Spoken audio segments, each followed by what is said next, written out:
management, they need grip, but also what I've also been focused on is ensuring day in, day out, we deliver for audiences paying the licence fee, great value from the BBC. That's what I've been focused on. I mean, even someone of your expertise and experience in the heat of the BBC must have been feeling the pressure this summer. If I said I wasn't feeling the pressure, I don't think I'd be, would be inhuman. I think public life and public accountability, it's absolutely appropriate, like people like myself, and we've seen it in politics, we've seen it in other areas of life, which is when you are in these public jobs, you should be held accountable. Absolutely. I feel that. I know the top team of the BBC take it very seriously. We want to grip the issues, and that's absolutely at the forefront of our minds. We are accountable. Now, with regard to my position, that's one thing is not in my gift, but from a personal point of view, I can tell you, look, the BBC is at the centre of national life. It's never been more important and more needed in my view, but my job is to make the right decisions, get a grip. When we make a mistake, be very transparent about it. And if I may, one of the things we should celebrate is the fact that we have a free press, unrestricted, even within the BBC. I often have pretty tough interviews, quite rightly, from BBC News. That process is really important. So my focus has been navigating that through and just making the right decisions as a leader with my top team and the rest of the very good staff across the BBC, of which thousands are doing flawless work day in, day out, and we should be very proud of them. You've spoken to us a lot, but in March and previously, about a lot of the work that's going on to try and change the workplace culture at the BBC. And you said just a second ago that a lot of your summer was spent focusing on the changes that you want to see. So are you able to assure us today, are you able to give us your categorical assurance that whenever we next have you in front of us, there won't be a scandal of BBC talent abusing their position, which you need to apologise for? Well, firstly, I do think we're at an incredibly important point for the industry. And many of these issues have come out, have been historic, some more recent, but we've talked about it. And I take your comments, which is words are cheap. The issue is what actions and what culture are we delivering on the ground in the BBC? Now, what I would say is since, I can't remember exactly when we last met, but over the last month, if you look at the actions we've actually put in place on the Respect at Work review, I think we are at a moment where we are beginning to reset the industry. And there are very specific things I can do, Chair, in terms of the actions and grip we've taken to do that. With the learnings we've had from these historical cases where, we've had to act. And I can go through the report. If you look at the Respect at Work review, we are implementing those rigorously.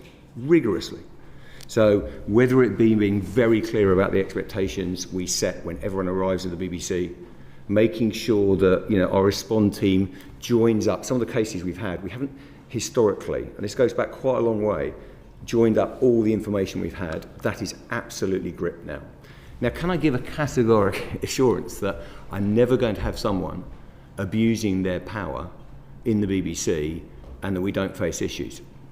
No, because culture is an ongoing work. I think all organisations, even this week, the work we've seen with the legal profession and others, I think we're at a moment in society where we are literally, you would have heard our campaign, calling it out, flushing out the issues, dealing with them, and being very transparent about that. Now, as an organisation, we happen to be in the public eye and have high-profile individuals. So that does cause an enormous amount of understandable interest and appropriate accountability. But I think the BBC needs to be at the forefront of it. Last point, Chair, is, and I know you've spoken about this, I think it is really important that the BBC leads by example, but also we've had issues within independent companies. We've got, there's 23,000 people all in the BBC about that. But if you get all the freelancers working, you do have risks with third-party companies. And we've seen that in a number of our issues. We need to support bodies like CISA now emerging, critical, so that, and we now have a process, and I think things have changed since we last talked to the committee. We are seeing people call it out, and that is a positive change, but it's ongoing work. I don't think you can change culture in 6 months and suddenly say nothing's going to occur. We may see more things coming out because in some ways I'm asking for it and being utterly transparent and running towards the problem. That's what we need to do. Dr. Shah? Yes, I want to add to that. As you know, as the committee knows, I personally and the board are very committed to changing workplace culture at the BBC. Abuses of power, I would say that in my first 18 months here, abuses of power have been in the headlines a great deal, and we, as you know, commissioned a review into it, which published in April. There were a lot of action points there, and I was very keen that these were actionable. They actually had an impact on the ground, and I think that Tim and his team have really responded extremely well. My view about this, two things. First of all, is it working? That's really the question. Does this actually work? And I can tell the committee and that there have been very serious disciplinary actions, including dismissals, as a result of people calling this out. I think that's a system working, and I think that some of the cases you're talking about are actually a result of that, and I think that that's very good. I have monthly lunch meetings with junior staff just to find out what the BBC feels like from their point of view. And at each one, since we announced it, they have discussed this, they've raised this, very interestingly, and they do feel that there is a real commitment from the top to call out bad behaviour in the workplace.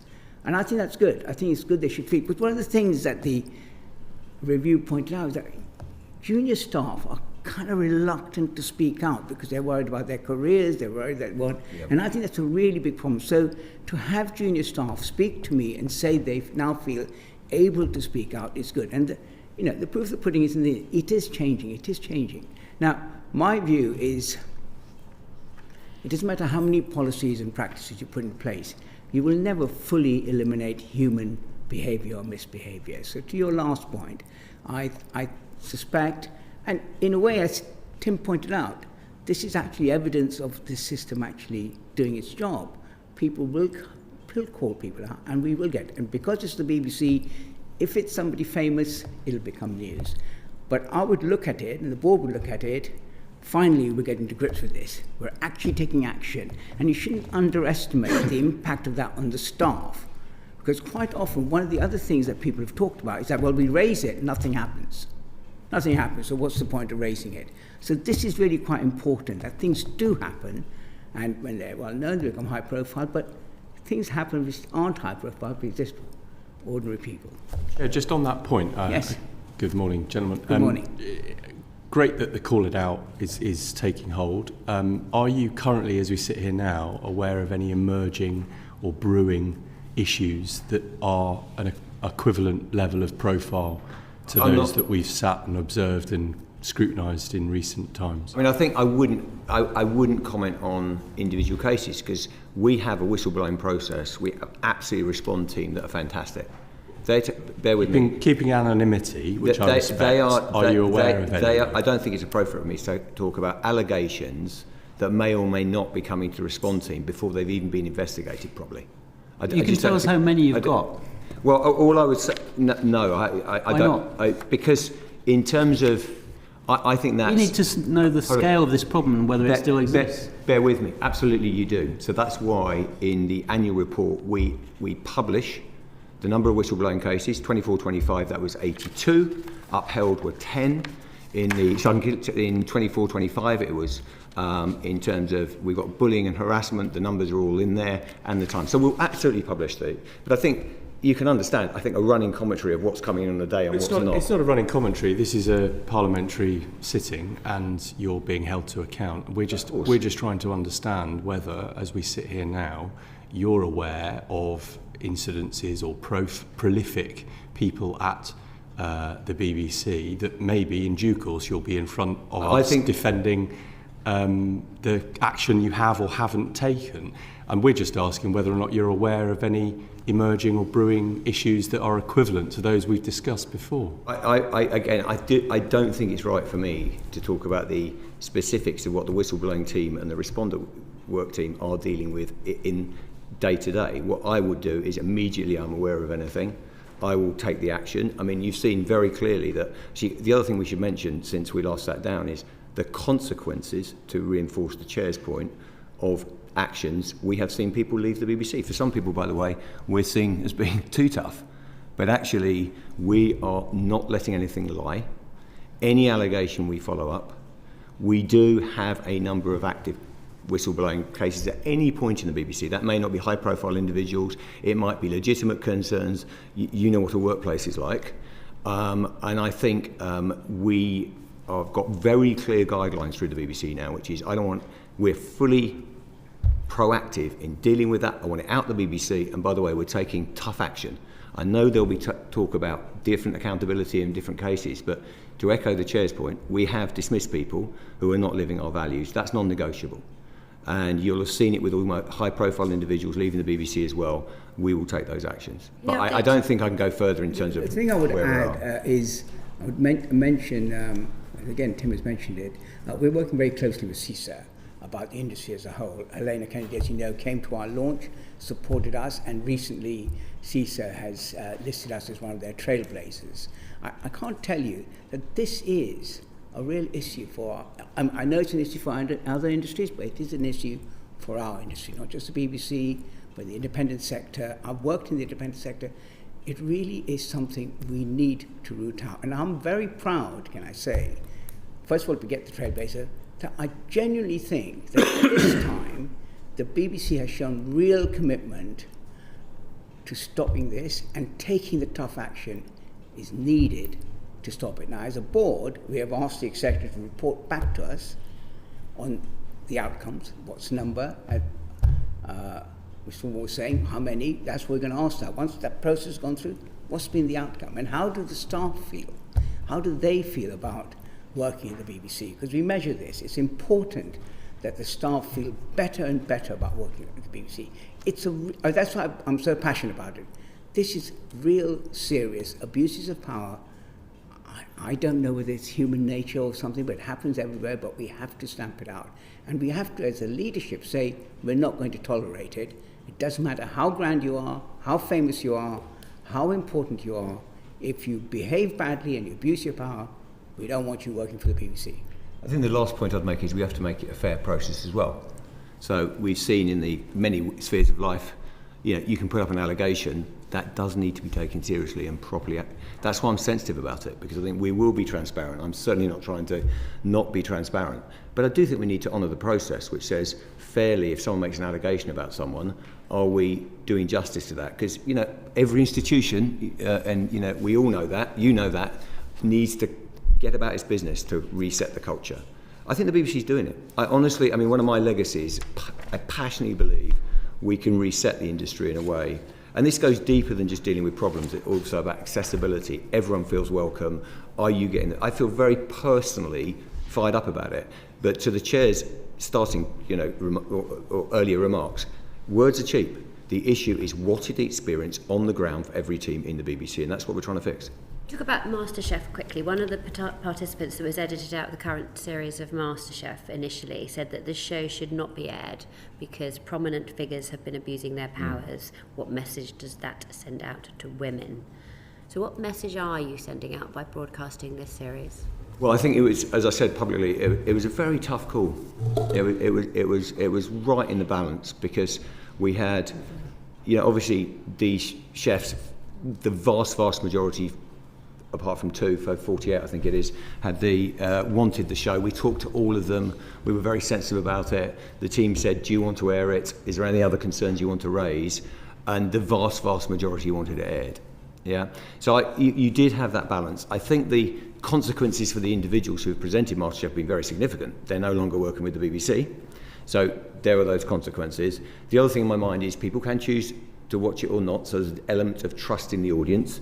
In our research, overall, people supported the decision, but I don't think it was an easy decision. I absolutely respect that view. I think it was, on judgment, the right thing to do, but I understand you could see both sides of the argument very clearly. Thank you. Damien. Thank you very much, Chairman.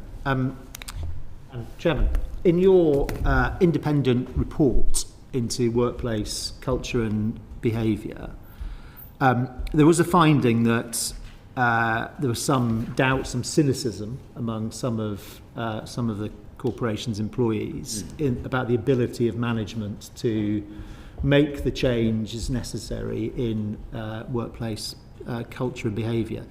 And some of the things recommended, that, and you've agreed to do them all, the new code of conduct, the new disciplinary policy, the call it out campaign, we've all, we've seen the badges. I'm guessing those things have happened before, or versions of them have happened before. You said in your response to the report that you wanted to dial up the organisation's risk appetite. I mean, I think actually it's about dialing down risk appetite, but doing necessary things to reduce the risk of wrongdoing. Candidly, those things that I mentioned, they don't sound particularly risky, having a new disciplinary policy or having a publicity campaign. So what does dialing up your risk appetite look like in practice? Very good. I do think that's a really important question, because I asked that question of Change Associates. So we've done this. You've done it. Change Associates have done a review earlier. What are we going to do that's different? What's actually going to make a difference? Because in the end, we've had these reviews and things appear to have continued, really. The stories have come out. And now, my sense of it is that I don't recall, and I did ask this, to have had such a strong commitment from the top and very precise actions. In other words, people know who to call. People also know how it'll be handled. But to me, the most important question for all of us is it working? Is it actually working? Is it doing its job? Now, there's both quantitative and qualitative assessments on that. I've already mentioned a bit of the qualitative when I talk to junior staff in my lunches to see, well, what do they think? Has it come down to them? Do they trust it? Do they believe? I understand the cynicism. Why wouldn't you be cynical? Because you're sitting there, you're a junior researcher, some extremely important person is kind of messed you around, and you think, well, I don't have any power here, I can't do anything. So is that changing?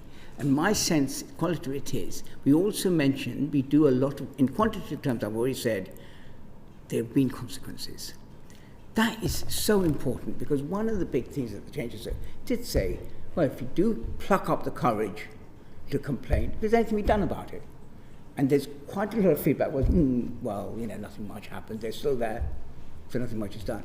So I think this, as we go drive this through and keep driving it through, the sense that, this is a campaign that really, really matters. We are concerned. You talk about the... I don't want to cut you off, but let me cut you off. Yeah. So you say there's confidence in how a complaint will be handled. Yes. So in the Wallace case, one of the issues that came up in the investigation was that complaints made against him were not always put to him. He may not even have known about some of them at the time.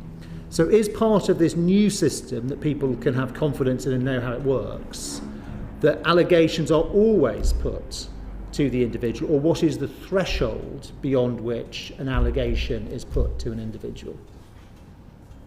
Can I ask Tim to answer how he's actually operating this? Because that is a so the response team take the information in. If there's anything substantive, it then gets appropriately put to the individual. Nothing gets left. And who is deciding if it's substantive? The team, they're an expert team within HR who are fantastic actually in terms of everything incoming, they look at, they assess, and they decide if there's a case, and then it goes forward. I mean, it's a fairly standard process. If I may, your concerns are almost verbatim what we've been saying internally, which is how many reviews do you need? How many bits of paper do you need? At the end of the day, what is substantive going to change? I do think, by the way, the world has moved on since. It's not as if nothing's changed. If you look at some of the terrible behaviour and some of the enormity of what was going on in organisations 30 years ago, we're in a better place. Having said that, these problems are very significant. Some are historical, but they need fixing. Now, specifically, very specifically, because I think your question is exactly what we're asking. There is, firstly, consequences, to echo the chair. People are seeing us, we're not mucking around now. You have to be clear, and to the earlier point, you have to be fair. But if you're not living the values, it is clear you leave the BBC or there are consequences. And you can see that among public figures, but that's happening internally as well. It's not overwhelming, as the says. We do not have a toxic culture. If you look at most reports around the media where people recommend where they want to work, the BBC is probably the highest score, by the way. So let's get proportionate. But we need to deal with those individuals, and we are. That's a change. So on that question, I'm going to come back to you, Dr. Shah, if I may. On that question of high-profile people perhaps exiting the organisation, another of the things in the independent report talks about succession planning. And all organisations have to have succession planning. Ultimately, it's a responsibility of the chair and the non-execs to make sure the executive team is doing that, because the executive team inevitably has different interests when it comes to succession planning. But in your industry, it also applies to on-air so-called talent. Right. Can you say, hand on heart, that nobody now is irreplaceable? And if there is a reason to take earlier action than you would in the past, if there is that you will be confident in doing so and always will do so. The succession planning is very important for the board, right from the very top, from the Director General to the top execs. And we have obviously done succession planning, Tim's aware of it. So the notion of succession planning applies not just at that level, but throughout the organisation. I am absolutely clear that no one is irreplaceable. Absolutely no one. Seriously, no one is irreplaceable. The BBC... Is there a succession plan? So for your top level of so-called talent, I will ask. Is there for each individual? We don't call them talent, by the way. We don't call them talent. Let me just before Tim answers the succession plan on that, just go back to your first point about how do people know. We've talked about escalating right to the top, but one of the things that Change Research found is that when people object, they just want the individual to stop. So it's resolved in the moment, in the workplace. So they do know that what they've just said or how they just behaved it has gone down badly, and it's resolved there. So rather than, as it were, always escalated to higher levels. So there is a whole world in which we are trying to encourage staff who feel that in a meeting somebody shouted and they didn't like it, it's resolved there and then. The manager is there to resolve it on the spot. That person is told. So there is a level at which it's constant, this change. We are changing the culture here. You can't shout at people. You can't misbehave. And we try and solve it at that point. On the succession plan, I don't think we call it success. We call it succession planning at the very senior levels, but let Tim ask how he's going to resolve. My view is that there's nobody on screen who's irreplaceable. No one's irreplaceable. We're all dispensable. That's an absolute unequivocal position being given to the whole BBC. So just to expand on that a little bit. So you've clearly got this new approach. You say that you're not mucking around anymore. It begs the question whether you were before. But in your action, let's say for example, Jamie Borthwick has gone from EastEnders. That may be an indication of your new approach. And the BBC are taking this seriously. But can you make that claim for people who work for indies like Banerjee, for example? I mean, so much of your programming comes through. It's an absolutely fair concern. Can I just finish the technical point on literally 2 sentences saying, so on succession, we've got exactly to your point, we've got a well-versed process for executive succession. For presenters, not talent, everyone's talent, is we are deploying that now into all the key areas so that there's a planning kind of process. We don't want to over-bureaucratise it, but there needs to be there's a clear signal to everyone that no one is irreplaceable and we expect everyone to live it. And you can live without anyone. Of course you can. I need to go back to the... Yeah. Should I go back to the chair? Sorry. No, but sorry, I need to... I just wanted to log that specifically. We are doing that work and it's underway. We're nearly there on the presenter side. But sorry, I just need to draw something slightly more out of you on that, if I may, and then I'm done. Then I'll get to it. So when you say we're doing that work, so how does that manifest? What is the what's the sort of output? Apologies for the phrasing, because I often don't accept that phrasing when given to myself. It's with what we've committed to technically. Within 12 months, every leader in the BBC goes, hello, you're in charge of Radio 4. Yeah. Let's get to the wonders of In Our Time. By the way, I should record that In Our Time is very safe in our hands, and intellectually we'll keep raising the bar, which is very hard post Melvin Bragg. But what have you got in terms of succession, in your thoughts for that, documented? How does that work? I don't want to over-bureaucratise it, but we will have that process everywhere. It's being deployed pretty much everywhere now, but we've committed in the actions within 12 months, and we're tracking them and reporting. But how does it manifest for presenters? That's exactly what I said. People on screen. No, I've said you are in charge as an editor, in charge of an area of the BBC. Yeah, whether that be your key strands, whether it be your key programs, you would have a clear view on, if you didn't have that presenter, who would you have? It's just the same. In my world, historically, that's how we've run executive teams. I know all my top tier people, who are the people who could do their job, where they are, whether they're 3 years away, 1 year away. This is standard process for an organisation. We're just deploying it into the world of presenters. And that 12-month process, I think it's not a 12-month process. We're having it done within 12 months.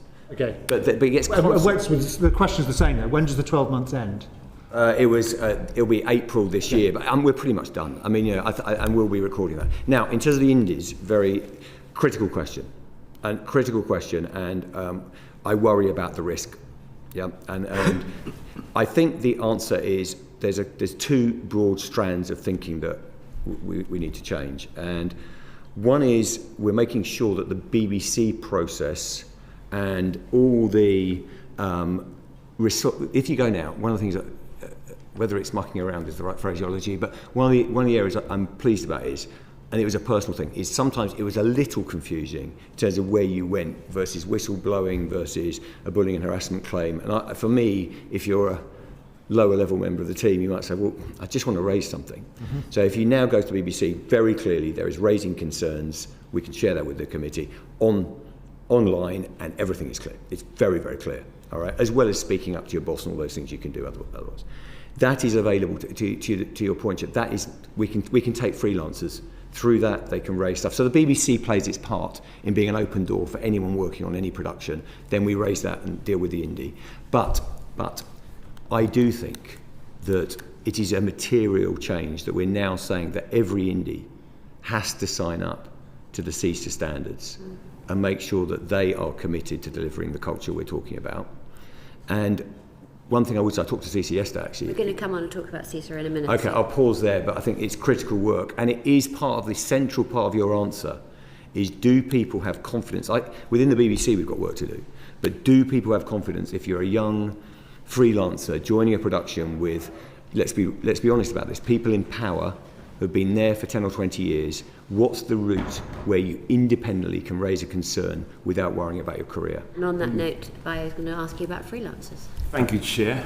Morning, gentlemen. Morning. So, Change Associates surveyed freelancers at the BBC and found 30% had observed or encountered inappropriate behaviour. Yep. And 58% did not believe that the BBC would hold people appropriately to account for their behaviour. Do you recognise that sentiment within your workforce? Absolutely, because I think we say within our workforce, they're freelancers, so they're absolutely part of our workforce, but they're not employees. So you've got this. I think there is a worry. There is a worry that they feel more vulnerable. Remember, this is a broader creative industries issue because you've got people often doing short-term work. They're very worried about keeping their job. So I recognise those issues. And what we need as an industry to do, and it is a reset, this is a big moment for the industry, to make sure that everyone is very vocal. And I think the BBC is getting there, but that there is no consequences for raising concerns, okay, in terms of your career. There are still this is still traumatic for anyone to raise a concern. You guys know this, you've worked with people who raise concerns. So that is why we're addressing it. I mean, things that substantive things have changed to the earlier challenges, the formation of CISA. What I would like, and I'd say it is, I do think more production companies to sign up and with CISA, talking to them, working on the standards, joining. The BBC is absolutely leading at the forefront of this, but I think others could get on board. Banijay should. I'm not. I think it's not for me. I'm saying every production company should including Banijay. Every production company. Definition. Can I hear from yourself? Again, I think that's a really important point you raised. Having worked in the independent sector, there's another layer here, which is as an independent production company and you're using people, you have a relation with the BBC, and you don't want to jeopardise that. So in the same way that I talked about junior staff not wanting to call out powerful people, as an independent, you're feeling, do I want to create trouble here. So it is a real problem. So we as the BBC have to say, which is the whole point about with independent production companies, that we expect you to follow our standards. And if you do, we're not going to, put grief on you. We invite you to do that. So I think that's another job we have to do. We're doing the job internally. We need to do the job externally as well. And I think, again, that's why I rather like the changes. They actually hit upon these points. These are really important, difficult things to do. Thank you. So to that point, obviously, Tim, you mentioned sort of your Respect at Work review. Yeah. So I know the panel have asked you this, and you've kind of you've spoken about the seriousness. I kind of really want to go back to that. How serious now? How robust is it? Is your system based upon the higher the profile, the production, and do your sort of freelancers feel lower down within your organisation? Do they feel that they have access to the same recourse? Great question and really important. Again, I hope everyone's read the Respect at Work review, because I just want to emphasise, and I'm not trying to be defensive about it. So, can I just say something? No, that's Apologies. fine. No, I just want to add a little bit so you can actually answer fully. I want you to specifically state, what have you been doing? What is your organisation? What have they put in place for freelancers to actually raise complaints? Very good. So just to go back, I mean, please do read the Respect at Work in the round, and what it says is actually, I emphasise, not a toxic culture, but pockets where things are not right. But then I do think, to the chair's comments, the risk around freelancers is higher. There's no doubt. Because you're more vulnerable if you're worried about where your next job's going to come from. So we recognise all the issues. So quickly getting to your point, just in terms of principle, I think it's a really important principle, and it links to this idea of, frankly, pandering to people in power. We have an equal process for all. Okay, I don't think we should be treating. Obviously, there's communications and press issues if you're dealing with a very high-profile individual. But in terms of the process, absolutely, we should be treating people equally. And being fair and appropriate, because that's also, to be fair to people in the public eye, that's also an issue in itself, that they face often issues that are completely inappropriate, and you'll recognise that in politics as well as the BBC. The very specific things to your comment are, firstly, I mentioned them, so apologies for repetition, but we have done a couple of things. One is there is a very, very clear, and I'm happy to share it with you, and we can look through it actually, which is Raising Concerns hub, and it's simple and clear, and everyone can go to it. So we say we can drive everyone to the same place and say, this is where you raise concerns. Yeah, and be very clear about that, and that's to me that's basics, but we've really tidied that up in a way that I think is very compelling and leading edge. The second is this idea of the response team and making sure we've got the right resources to handle it, so when that comes in, they're treated and it's properly dealt with. The third thing that's different since we last talked is CISA. And I'm repeating myself here, but working with an industry body, because they may also go, look, I don't trust the broadcaster, I'm worried about the BBC, this, that and the other, I might want to go to CISA and go to an independent body. How powerful is that? And I think that is a change. That's a big change to the industry if we can get it. But we do need everyone to support CISA. We need everyone to support it so that we all jump together and say, there's a body. That is a massive change if you're a freelancer. You can go to a third-party body with a clear process. And the BBC is, a full member. We'll be working our way through with CISA. We want to see everyone else. So those are changes for a freelance community. Anything you can do to compel the independent companies you work with to become CISA members? I think what we've got to is we now contract within our contracts. So you have to meet the CISA standards. We could debate whether we can say I don't think within the contract we can say you have to join a certain body, but you have to meet the standards. Now, I've made my expectations clear on that. There is a final point, which is, and it is softer, but probably as material as anything we've talked, which is at the beginning of a production, making sure that executive producers and commissioners set the standard very clearly. Yeah? I mean, those of us who've led presentations, part of it with my team is this is what I expect, this is what I don't expect, on this production, this is what's acceptable. So part of the Call It Out campaign, I know we've had the more soft stuff, is actually making sure that on every BBC production, And that is a learning that continues, with the issues we've had that are significant. I think at the start of every production, you need to be very clear with everyone. This is how we work around here. Thank you. Can I just add, Mr. Lowe, to We do need to make some just to be progress. clear, Okay. this is not just about production. It's not just about. We've talked a lot that's a about very it. good point. I met about a month ago one of Tim's senior executives, not in the editorial production area, in a routine meeting, and he talked to me about how, as a result of this review, one of his own team has been reported, and he's now left the BBC. So it's important to know that whilst our focus is on production, and that is important, it's actually throughout the whole organisation. We're not saying this is an important part because it gets done, but actually other bits are important too. Thank you. My last bit, Chair.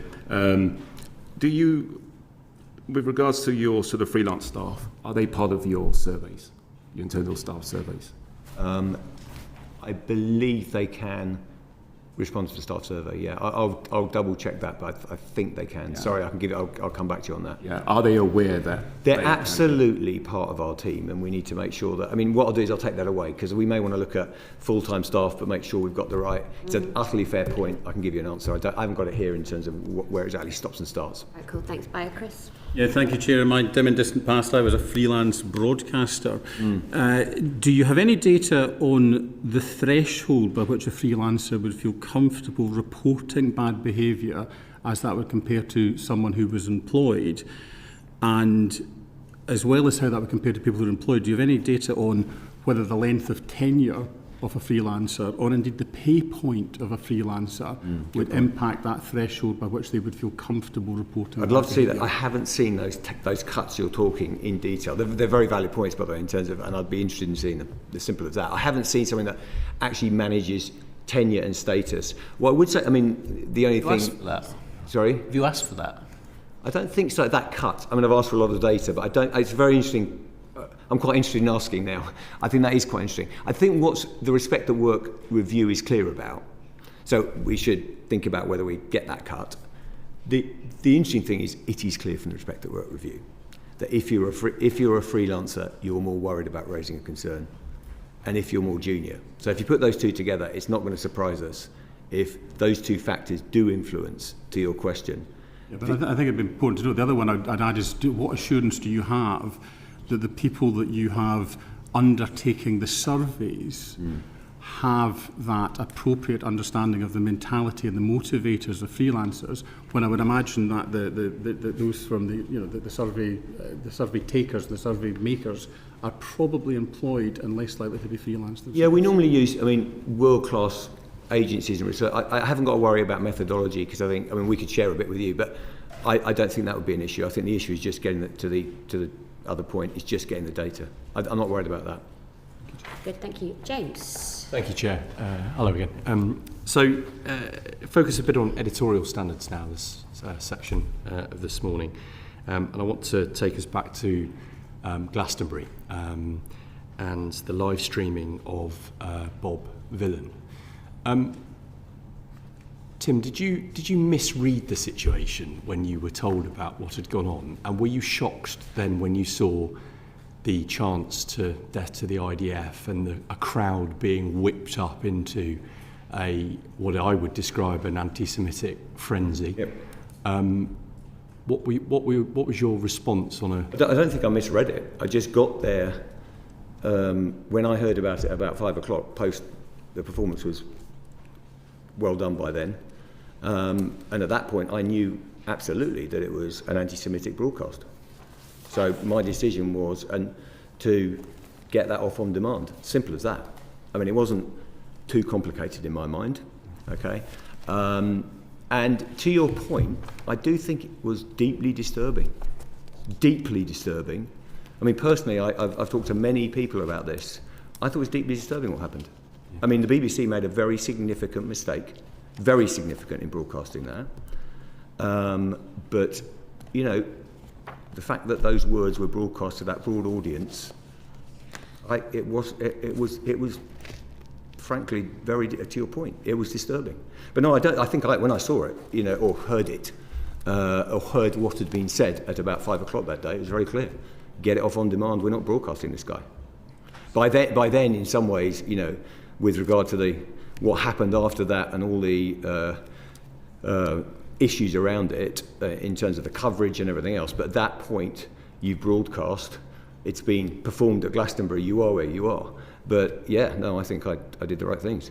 So did people that report to you misread it as it went out? And Well, do they need checking on what they consider to be anti-Semitic or not? Of course, that's absolutely what we've done in terms of the investigation, consequences for individuals that we're working through at the moment. We're in the midst of that, so I can't talk about that. But look, we had very experienced individuals who managed a lot of live output over many years, and they read it as harm and offence. They put warnings up, but they didn't pull the string. Yeah. And we could. One of my, I mean, there were many things to be upset about, disappointed about in that awful performance. With full candour, as a avid new music consumer, I have a Bob Dylan record which I will not be listening to anymore. But any level of due diligence by your broadcasters would have seen that they are prolific on matters of race, that they embrace a degree of anarchic punk. I would not have thought they would be capable of such appalling chanting and leading chants. Yeah, right. But what due diligence was done? What soft Googling would have found some pretty obnoxious stuff. It certainly would, and it's absolutely the questions we've been looking at and some of the things we've fixed. I mean, I can go through the actions that we've done, which would quite categorically prevent what happened. So this is a grip issue. We have gripped it. There's a very specific thing we've done, which is essentially, if something is a high-risk act in the way you're talking about, we've now put it on delay. I say it with slightly heavy heart because we've always embraced live music. We like live, it works. We've got many, many years of delivering it, decades. You might have put a delay on. We might have done. No, with the glory of hindsight, boy, I wish I'd done. Glory of foresight is the point I'm making. Right, so let me say specifically. So the team did meet, they did talk about things, they looked at, and they rated 7 acts high risk. There was only 1 act that was kneecapped, that was put in a different category, which was, we'll need, just because the risk levels are so sky high, they'll have to go on demand. Yeah? When delay. So to your point, they did do due diligence, they rated it as something where there might be, and to your point, music always, you always are, where does politics stop and start, where does hate crime begin? All those things are difficult. Yeah. In this case, by the way, not complex to say that this was an anti-Semitic broadcast, but they didn't judge. They judged the risk and said, okay, we can put warnings up if this comes, and they can pull the string. What happened was well-intentioned people made a mistake of not pulling the string. What they did was they put warnings up.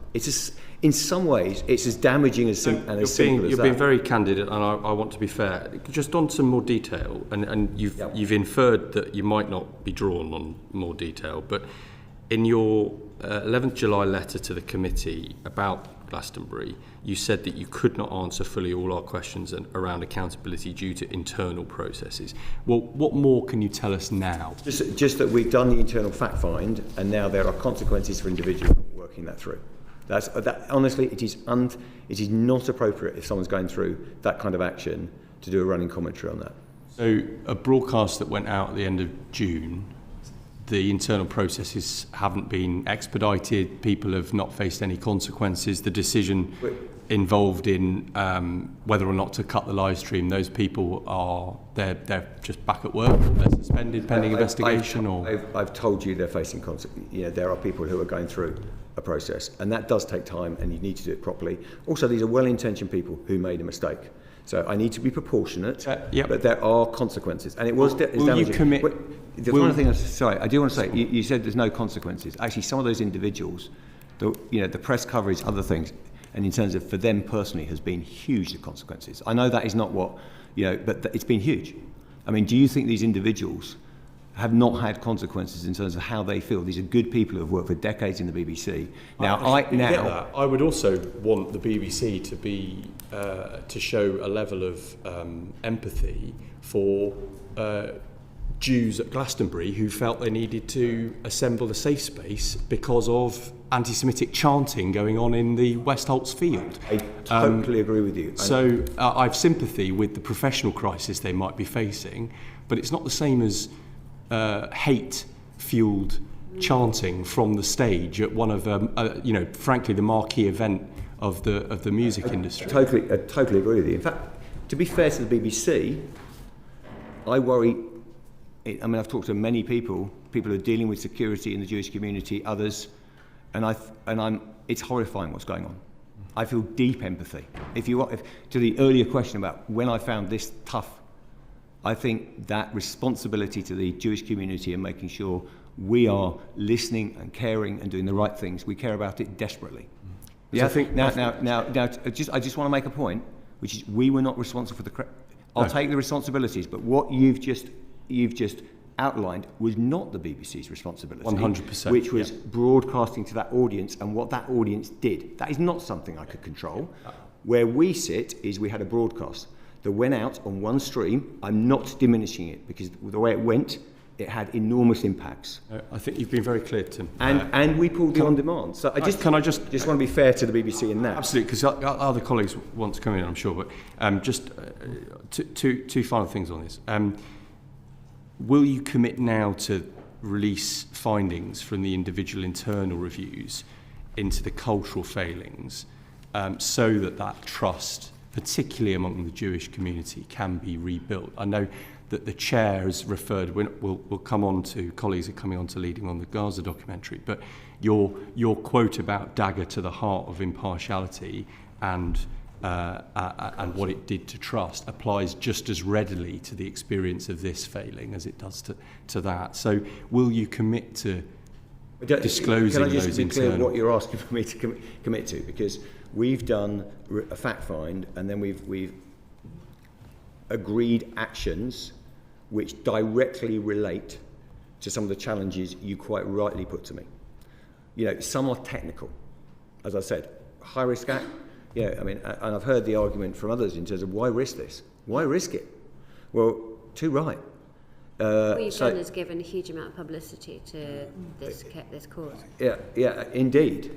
So, and there's deep regret there about that. Now, we've got technical things. The other thing, though, is, and it links to broader issues around, in terms of culture, where we are as the UK. I worry about it. I worry about it. So the BBC needs to be as inclusive and clear. So things like making sure we have training around anti-Semitism and Islamophobia across the organisation to understand very quickly, if you hear this is clearly in this category. All those things, and this is best practice, by the way. We've seen it in other organisations. We're deploying it to everyone across the BBC. It probably relates to some of the discussion we may have later on Gaza and other things. We've got work to do. I don't think the BBC in any way intends to do things. It's often where motives are ascribed to us. But I tell you, most people at the BBC are deeply worried about this. They want to learn, and there are learnings both culturally. Now, I can summarise that. We've done the action steps. What I don't think is appropriate is we give a running commentary on the... Is it possible that you can write to us when the internal disciplinary process is completed? We can write to you. I don't know what I can... I've got to take the right legal advice in terms of what I can say about that, but absolutely we can write to you. But did you want to Can I just add a small adjunct to the Glastonbury? I mean, of course, these things have consequences. We see a rise in anti-Semitic incidents when these things are broadcast. But I've had an email from a staffer in the corporation who said that staff are repeatedly asked to work for free as part of development opportunities, and this particularly happened around Glastonbury when it was being advertised amongst people that are keen to do this for their CV, and that means inexperienced, poorly trained people working more than one job. These are the type of volunteers that come forward, and that leads to these kind of slips. Do you have any comment on that? This morning, I think, you keep saying no one's irreplaceable. We've seen The Guardian reporting in July there'll be 10,000 cuts, 10,000 staff at risk back office with AI replacing these roles. The last... I wouldn't put too much store by the last statement, but we can do that separately. Very quick, I think they're different issues. I think if you've got any evidence that someone, by the way, is unpaid, we pay people salaries, and if they want to work on Glastonbury, bear with me, I think there's a very specific thing, which is if you read the reports, and we can make it clear, That was not the issue in this case. You had over 500. This went to, but it went to. Being advertised a lot, do I understand, but you asked me whether it was shifts linked to the failing that happened, and I'm telling you, we had enough senior people, and it relates to the other questions in terms of accountability. Evidence, aren't you? We had. Well, I've said we'll tell you what we can, but I think we have to stay strong in terms of respecting individual disciplinary process. I don't want to keep doing that, but this was not the issue. I got the issue that you're raising. If you've got any more evidence on that, do share it with me. Separately, I don't think that was what caused this issue. I really don't. Today, our chair was captioned with a completely other MP's name, so I don't know how much of this AI is taking over, and you guys are sleepwalking on the job. I'm not sure whether. I'm not sure whether. I can see that wouldn't be ideal, but I'm not sure whether that was AI. I'll double check that. Thanks. We need to move on. But I mean, I think the point that you had 550 people working for you there, relying on volunteers is not necessarily the issue. Let's move on to Gaza. Did you want to kick that off? And yes, thank you, Chair. Just briefly, on Gaza and how to survive a war zone, continuing theme of editorial guidelines. Following Peter Johnston's report on the Gaza documentary, the BBC stated it would take fair, clear and appropriate action based on the findings to ensure accountability. Can you give us a sense of what actions you've taken, please? Are you asking about individuals, or are you asking about the Peter Johnston recommendations, or the whole thing? Specifically the Peter Johnston, in response to the Peter Johnston report. Well, we're executing, and I can go, I expect we're up against it on time. So if you go through I've got Peter's recommendations in front of me, they're very robust. I thought it was a very good report, by the way, very good. And we had to sort the wheat for a chaff a little bit in terms of all the various accusations around the programme. I thought he did a good job. It took a bit of time, and I don't apologise for that, because 5,000 emails, financial trails, all of that. Very specifically, we've got different processes in terms of and more robust processes in terms of when we're working. We get back to indie questions as well, in terms of working with the indie, making sure we've got the right BBC oversight. There's also a leadership change we're making, which I think is material in my world, which is a new director of news documentaries and long-form journalism being appointed. We're hiring for that now. And we are putting in enhanced, what we call a first, forgive the jargon, but a first gate process, so that you start with really being clear on all the risks. We've got new guidance on Yehud and Yehudi, as you may have read. So I think we've executed the guidelines, the Peter Johnston recommendations, and we're in process on doing that. With regard to individuals, again, we're in the same situation, actually. We're working through, we have a couple of issues in terms of dealing with one or two individuals in terms of not being at work. So we're working through those issues, but there are people who are, facing consequences of what was a bad mistake. Well, it was a bad mistake. I mean, I think the report also says that the BBC also, there was Hoyo Films not disclosing fully that information was important to us as well. I mean, read the Peter Johnston review, it's pretty clear. Chair, do you feel that the BBC's house is in order on this issue, having said the earlier quote I used, the dagger to the heart, impartiality? Well, I stand by that quote. I thought it was a real mistake. I think that what Peter found, which was under the terms of accuracy, that we were not open and transparent about the relationship of the narrator to a Hamas official.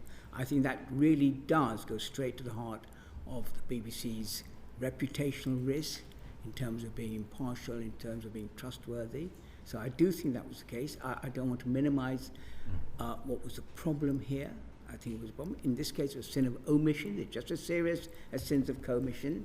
I think on the issue, you didn't raise it. I talked to Peter about his report, and I asked him about impartiality, and he said, and I think we agreed, he was looking at it in terms of very narrow technical view of editorial guidelines. In other words, for example, were all points of view available, anti-Hamas as well as pro-Hamas, and that because they were, he did not find it on that technical point breach impartiality. But on the bigger point, which is what I was making, that still stands.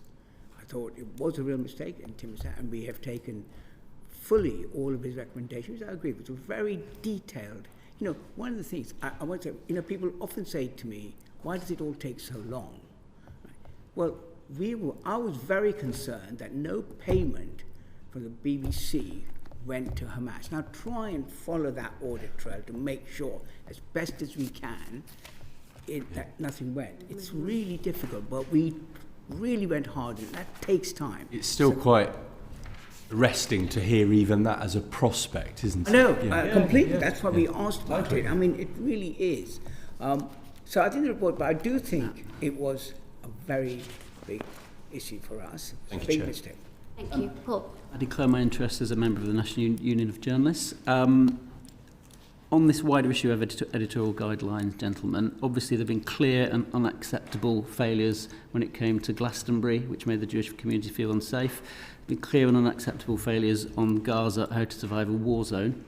But I'd like to ask you, particularly the Director General, you said last time you came to us you'd tried to find a way to use some of the footage gathered for the film to tell the story in a different way. Now, many people, certainly my constituents and many of other constituents, feel that Israel's failure to allow journalists, including BBC journalists, into Gaza is an utter disgrace, and that as a result, we're having to rely on individual citizen journalism. And this film contains some very powerful footage from children on the front line. How are you trying to make sure that that complies with your own editorial standards so that you can reuse it so people can see the truth of what's been going on in Gaza? I welcome your words, because the first, I think we should all say that not allowing journalists into Gaza is unacceptable. I agree. And it really is, it puts, in my view, this is probably the toughest editorial coverage challenge we've ever had. Certainly, I say ever. 20 years I've been to the BBC, this is as tough as it gets. And we are finding the pressures on our journalists, security threats, buildings being attacked. It really is very, very demanding. I'm not just looking for sympathy there, but there's a technical point you raise. I will get to your point, but there's a technical point. It's really important that we all stand and say, look, we need access.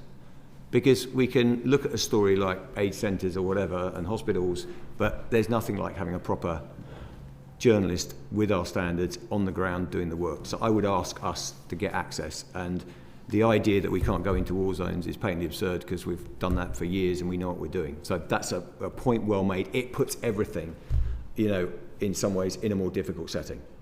Second thing is our appetite to give voice to, we may mention medics or to children in Gaza, remains undimmed. Okay, one of the things I find most demanding, I'm not looking for sympathy here, but is attribution of intent from our side. You are clearly pandering to that lobby, you're doing, I'm going to be blunt, it's nonsense. We are trying to do journalistically our job. Okay? Precisely, so can I ask you specifically now let's get to the point on this film. How are you going to achieve on this that? film, we don't know whether we can air the, I'll tell you why, it's to do with consent, going back, doing all the footage on the rushes, the whole thing. The team are looking at it, but I can't guarantee that we're going to air anything. What I can guarantee is we are going to go after those stories, and we will be making sure we're not cowed to go after. When you see those stories yourself, I mean, I could do a quick edit job now and say those stories are valid, they can be put together. Why has that not been done? How far away are you from doing that? Because that would reassure a lot of your audience that you're committed to hearing those real voices on the ground. I take your point. I think there are real difficulties with airing bits of the film in terms of due diligence, but I will take it, and I can respond a little. I'll give you a more formal response from the newsroom and where they are. But my biggest priority is, actually, I'll be blunt, has not been to get that all back, but actually to get on the front foot and make sure we're telling those stories, because your points are absolutely well taken. Well, can I, in that vein, move on to the other documentary, Gaza, Doctors Under Attack, which was not screened by the BBC because you feared it risked creating a perception of partiality as an organisation. But how do you respond to the criticism that Channel 4 News had no problem actually fulfilling their duties? And don't you feel that actually you've just been overcautious? You've swung the pendulum the other way? No, I think we made the right decision. But I don't think it's news, by the way, from our side. It was in terms of it's current affairs. There's a slight difference in terms of a doc. But where we were, I mean, it's fairly straightforward where we were, which is we were a little bit frustrated because clearly the voices of the medics, we've given a lot of voice on our airways, by the way, and on our news coverage to medics working in Gaza under extreme conditions and the terrible things they're having to face, which is horrendous. But in this film, it's pretty straightforward. You know, a admired journalist, but someone who does have a position on the issue with regard to what happened in Gaza war zone. You could argue, I mean, I take your feedback if you think we're being too cautious, but my view and the view of the news leadership was that we clearly had someone with a position and we needed a narrator who was a BBC journalist, making sure that we weren't open to that. Otherwise, we could be in the same old problem. And bluntly, I know this is frustrating filmmakers. Our intent is good, but if they wanted to air the film as they put it, Channel 4 can do that. They have different. I mean, we have the editorial guidelines of the BBC. It's different. It's different. I think, look, we're making these decisions daily. I hope you can see that overall, I would hope this committee back our journalists. We're not perfect. We make mistakes now and again. But overall, and I've just seen the research, by the way, which shows that most people, the majority of people, don't have a view that we're one side or the other on this issue. So, and it's about equally divided on both sides. So we navigate the course with some personal risk to individuals, by the way. And I take some. Well, there's serious risk to the individual journalists out in Israel being killed. Yeah, I mean that's for sure. Totally right. Totally right. But Rupert wants to comment. I think your account of the medics under fire, or whatever it was called, that one, seems to be quite different from what the production company, and again, it links to many things we've said, Freelancers, a small production company who made it in good faith. I think they covered the footage that autumn. They passed the film to you. According to them, it went through all your internal checks. It was okay in February, and then it was sort of sat on for months and months and months, and then dropped by July. I think you went on Newsnight saying because of comments from the people who made it or something. It just doesn't marry up. I don't think it was me on Newsnight, but... I think there's a clip of you on Newsnight. Oh, I see. Sorry, it was the Katie Razzle interview that went on Newsnight. It just but it didn't. It did not go through all our processes to get aired. It's as simple as that. So we can debate. We can debate the ins and outs of. Otherwise, so somebody. With respect, at the end of the day, the BBC is the. No, I understand, but with respect, the BBC. At the end of the day, makes a decision, a final decision to air or not. And it made the decision I've said. And almost, I understand frustration, I respect the indie, we were mindful of the work they've done. I think, you know, from their... They've won awards for their work with Bataclan before. Of course. It's a respected company. Of course it's a respected company. I mean, we've had... we work with respected companies, but I've told you there was a technical issue with this film that led it to not being aired. Oh, sorry, what was that issue? Because we know, as Paul pointed out, that it was a perception of partiality. It was a perception of impartiality of the narrator. So that's not even partiality, it's a perception. What do you mean? Because when you're dealing with... someone? Well, no. If I was trying not to upset people, I'm probably in the wrong job. But what I was saying was, it's very clear, which is if people feel the narrator of the film has a particular point of view and is on one side of the issue, then that is not... this is the doctor's one we're talking, not the kid whose father was... We're talking medics, absolutely. Okay, that's the first I've heard of that, because it does feel like you're bowing to some sort of pressure. With this war, it's being reported very differently to, say, the Ukraine war. I don't know why... Well, it's a different conflict. I think... Why are you so fearful? I don't think we're fearful. I think if you spent time... I want to defend the newsroom and the journalists. I don't think they're shaped by fear. And I don't think they're shaped by individual bits of lobbying. What they're shaped by, if I may, is our editorial guidelines. And this, the person who is, you know, this is not a criticism. It is simply, I have to decide with the news team, do we think if we air the film, we will be seen as, is it seen as an impartial piece of work? And we had an issue. And that is the decision we're making on a regular basis. What I have to say, that if you look at our overall coverage, you know, the leading journalism we've done on Gaza, the voice we've given to medics in Gaza, I just simply don't recognise the fact that... Or didn't have these same issues. They aired it, no problem. But I mean, you talked about lobbying. Can you tell us or can you publish how many conversations you have had with pro-Palestinian voices and pro-Israeli voices being lobbied by both sides? I don't know what I'll have to come back to you on what we publish. I can tell you I'm talking to people on every angle of this conflict on a very regular basis. So Bloomberg on Sunday, there was a very one-sided interview with Mike Huckabee, and he was stating as fact there's loads of food in Gaza. Every aid agency on the ground is saying otherwise. But there was no challenge to that. There was no person from the UN or from Oxfam or wherever. And it feels, I don't know, the only voice ever you see is Hussam Zomlot. I don't think he's been on that show for about a year. I think if you looked at our coverage of the UN, we've been absolutely clear on giving that voice. I mean, honestly, in this conflict, we're not perfect. We analyse those things, but the incoming we're getting on both sides, I could show you, is absolutely that we're giving far too much voice to those people on, whether it be the UN on one side or Israeli voices on the other. Yes, in some respects, it's not an election. I think you're treating it as something that... with respect, I'm not saying... So we know... I'm not saying we know that. Zippy Hotovely, we know certain people, Mark Regev, they're often on these shows.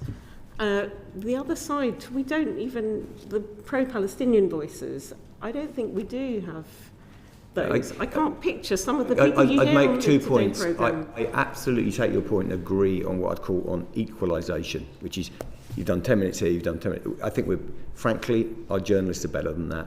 Our editors are better than that. They're thinking about the conflict in the round. I would take your concerns. I think absolutely we are trying to give all voices. And I have to say, when people arrive on the BBC, and we may talk about this another, I think there's a cultural phenomenon that is you're giving voice to people. This is important that we get people on the BBC and we interrogate them and we journalistically, these are not people coming in for a free ride, they're getting properly questioned. In the Centre for Media Monitoring's report, they sort of painstakingly analysed, and I think they've got some statistics of a Palestinian death is not worth the same as an Israeli death and all that. I think it was, and even the fact that there's always qualification. I mean, nobody says Netanyahu, who is accused of war crimes, in the same way as. Do you see what I mean? That it feels like it's. And for example, the ICC was not covered by yourselves. I think you said the Post Office was more important that day, but those kind of things are just absent from your channels. I don't believe they're absent, but I do recognise the concern. Now, I've met the Centre for Media Monitoring. They do a lot of good work. We have a constructive dialogue with them. I think I don't know whether have you read the Assan report on the other side? Assassin, yeah. Sorry, Assassin report, which is from the other side in terms of from a more pro-Israeli mindset in terms of analysing our output. Both reports use AI, okay? So I do think, look, I'll look at the data, but there are some methodological issues around just using AI because it's contextual. You need to look at how the reporting was done. It doesn't include live output. Having said that, I've sat with, and quite rightly, I'm very interested in hearing from the Centre for Media Monitoring, reflecting on some of their feedback, and areas like giving broader context to the conflict. I absolutely think we can be doing more work. So look, we're engaged in dialogue with those parties, and absolutely we should be listening. Okay, just lastly, as a former BBC staffer myself, I would say do listen to your staff, many hundreds of whom are saying that they're ashamed and fearful of the way this is being reported. And I know that at the recent all-staff meeting, the Medics Under Fire documentary was the most asked about thing, because, you know, it's a disrespect for a small independence work done with integrity that you sit on it for months, give some spurious reason, and another channel covers it. So I know there's real concern amongst your staff ranks. I've got them in my family. I think if you talk to different communities within the BBC staff, as with most organisations, but with the BBC... Most asked about thing in your most recent meeting, and yeah, people do notice these things. They're tired and they're put through unnecessary hurdles, and you get slips also like the Glastonbury. People they're are concerned. Tired, they're doing more than one job, they're being taken advantage of, a lot of them. Right, we need to move on. Liz, please. Thank you, Chair. Good morning to both of you. Good morning. Mr. Davey, we've spoken about impartiality in political coverage. Turning to domestic political coverage. In recent months, the BBC has featured Nigel Farage's speech on asylum policy at the top of its website for an entire day, published endless comment pieces on the rise of reform, and even claimed coming third in the Hamilton by-election made reform the big winner of the night. How can this wall-to-wall coverage of reform be justified for a party with only 4 MPs?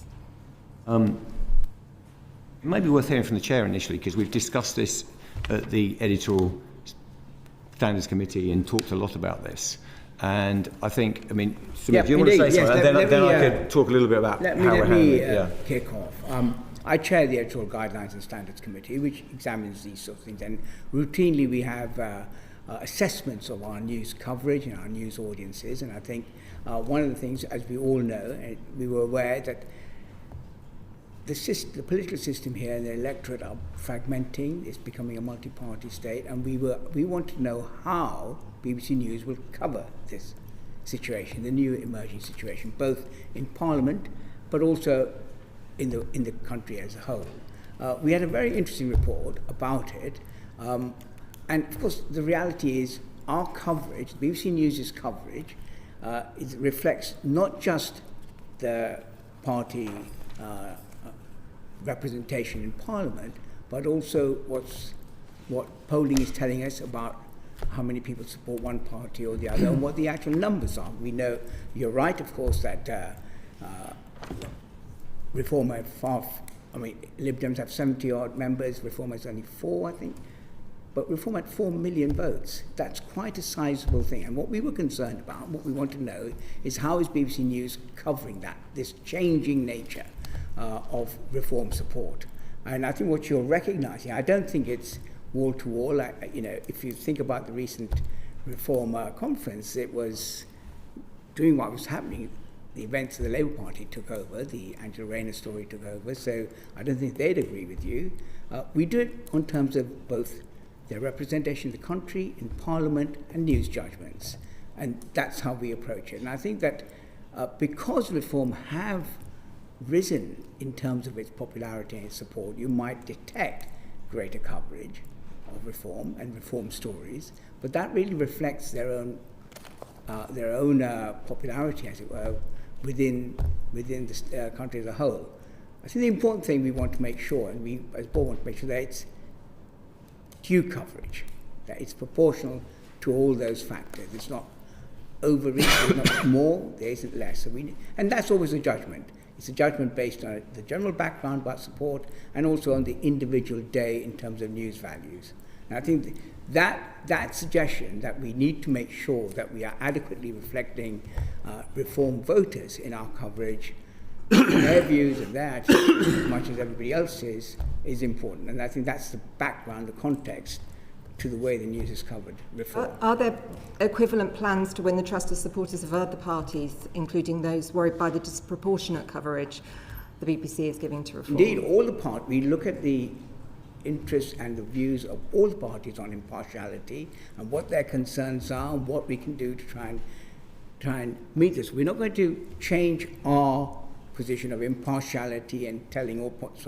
We're not going to change our own standards, but we need to make sure that the stories we cover address everybody's concerns, not just one party. We wouldn't do that. But let me just say, we've done this before. We've looked at how, in terms of demographics, what do young people, what do old people think about our news coverage, and how can we manage to maintain our standards but reach out to that group as well. So it's not, we are constantly looking at our news coverage and making sure that it is valued by all our licence fee payers and not just one sector or another.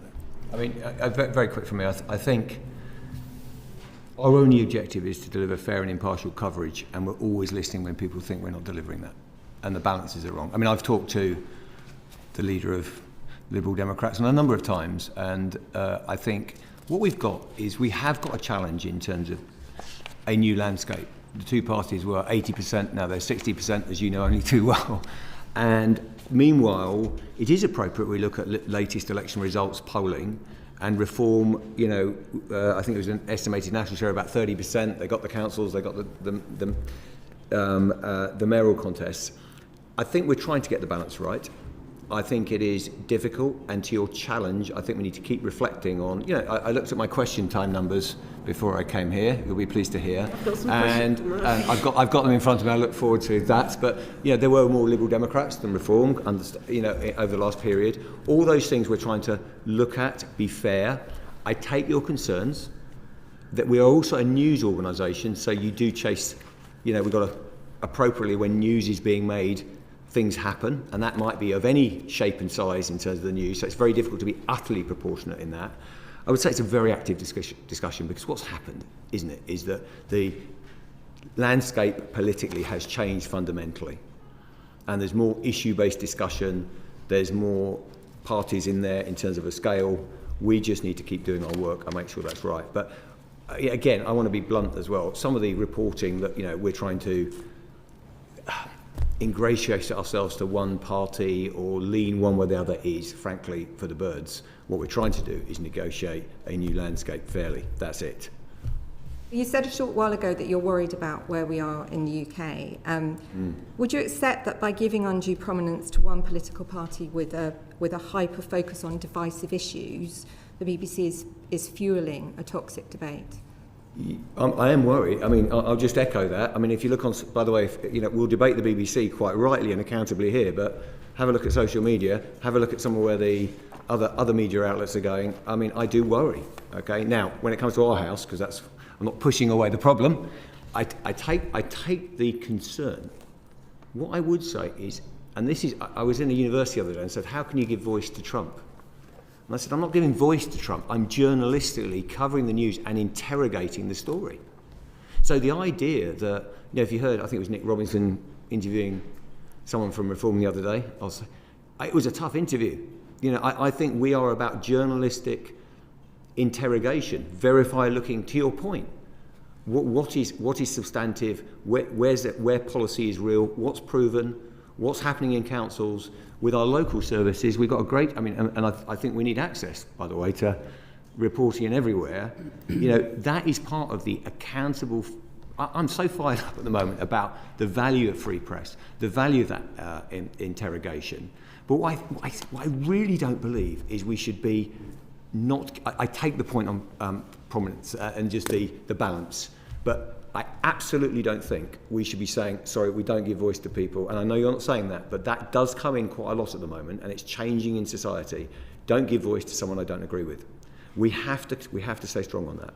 I'm not saying that at all, but I think it is really, really important that we do hold everybody to account, and also in terms of your journalists holding people to account. I would say that there has been criticism in the past that, for example, Laura Kuenssberg has given quite soft interviews to the leader of Reform. Would you say that's true? Or? No, I don't recognise that. I get feedback from every side on that. But I don't want to sound complacent, because we're debating this every day at the BBC. If you come onto the editorial meetings with, the editors of our main news strands, one is they don't lack appetite to put politicians and other public figures properly under scrutiny, and two is they have no desire to give anyone a so-called easy ride if proper questions are required. So look, everyone will have a particular view on one interview, a bit one way or the other, but actually I think the BBC is doing a good job. Okay, on the 10th of July, your 6 o'clock news programme, watched by an average of 3.3 million viewers, featured a package covering the government's announcement of a one-in, one-out migrant deal with France. The package included a segment of footage of Farage discussing the issue from a boat in the English Channel, and the footage was clipped from an earlier programme by GB News. That's a rarity for the BBC, which when covering domestic news, almost always uses its own footage, or from a pull clip. Would the BBC go to the same lengths to cover another opposition leader? It depends on I can't, it's such a hypothetical question. What I would say is, we take, if someone's got footage, we'll take it, we'll credit it, and I can't see an issue with, if it's properly contextualised within the BBC, taking a GB News footage. We could debate the balance, the time length, but the principle, the overwhelming output in the BBC is is BBC output. But now and again, if someone's got some footage and they're distributing, whether that be a press outlet or another outlet, we will put it in context. I think that's just standard journalism. Your point about the running order is fair. It's just a question of how you balance that. I would say we've got a fantastic team running the 6 and the 10, and they know what they're doing and they're trying to get the balance right. You may or may not agree with some of their calls of an evening. That is the nature of news. But in the round, I do want to just set a little bit of perspective. In the round, in the annual report, trust in BBC News grew last year. Yeah? And it's important that for all the slings and arrows we're facing, all the pressures, how valuable is that in a society where disinformation, and we're losing a little bit of this, in my view, that the wood from the trees here is that the world is getting more polarised, people are not listening to each other. I am very worried about it. So what can I do about it? I can make sure the BBC, as editor-in-chief, is trying to steer that course. I listen to the concerns. I think in a new political landscape, there are challenges. There are challenges. And how do you cover that new reality within tight media formats? Will there be examples of an interview or a particular blog where you go, look, that's evidence? I would say look at it in the round. The BBC is doing a pretty good job. Let's move on to Rita? Yeah, so if we are moving to this brand new world, this multi-party reality, that also includes, I think there were 4 pro-Gaza independents elected last time, Greens growing way more, 4 times more than they were in the last parliament. How do you reflect all this in your coverage? Again, Koonsberg had guess who on Sunday? Nigel Farage, our old friend. You know, there is a risk of disproportionate coverage. How do you cover the whole lot? Well, we just got to work and make sure we do. Sorry, it is a trite answer, but we are sitting there going, okay, so we've got the new leader of the Greens, what's the right, we've got the conference, how do we cover that? These are debates that are happening in the newsroom now to make sure we deliver to the Chair's challenge fair and impartial coverage of the UK political landscape in the round. And we'll be judged by, over the period of time, I take the challenges, but we'll be judged over a period of time by the data, how we did it, how we're perceived by the British public. The numbers are pretty good at the moment, but no complacency. And we, to your point, we do need to give voice to those parties that are more, I don't know what the right expression is, but on the edge of British politics. Absolutely.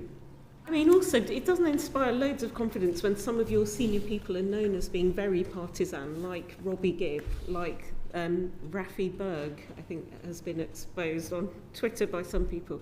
But Robbie Gibb's got a very long... Can we just pull those apart, if I may just bite on that for a second, because I do think it's not fair. We've got reporters with a certain background who are doing excellent work, and forgive me, but I think it's unacceptable when people are attacking individual reporters because they may have... Reporter, it's people at board level. I'm talking about Rafi Berg. That's why I just pulled it apart. That's why, Rafi Berg is a reporter on the BBC. Anyway, a journalist to the BBC. A journalist to the BBC. Right. Robbie Gibb, brother of Nick Gibb. I'm aware of Robbie Gibb. So without being flippant, I mean, then we get to the board people on the board. I think the chair can speak for how the board works. Right. If they've got little influence, that's one thing then. But so you're saying that they're not making these editorial decisions? Well, let's be clear. I know we're against the clock a bit, are we? Yeah. We are against the clock. Robbie Yeah, Gibb, we need to move this on. but let me answer the Robbie Gibb point. The board consists of 14 directors. Robbie is one of 10 non-executive. He's a non-executive director. He has no role, as nor do I, on anything before transmission. Okay, accepted. Right? So he has no influence there whatsoever. We are, however, charged to review the output and make sure it conforms to the guidelines we have, which is what Robbie, along with the 9 other non-execs, do. Okay, point taken.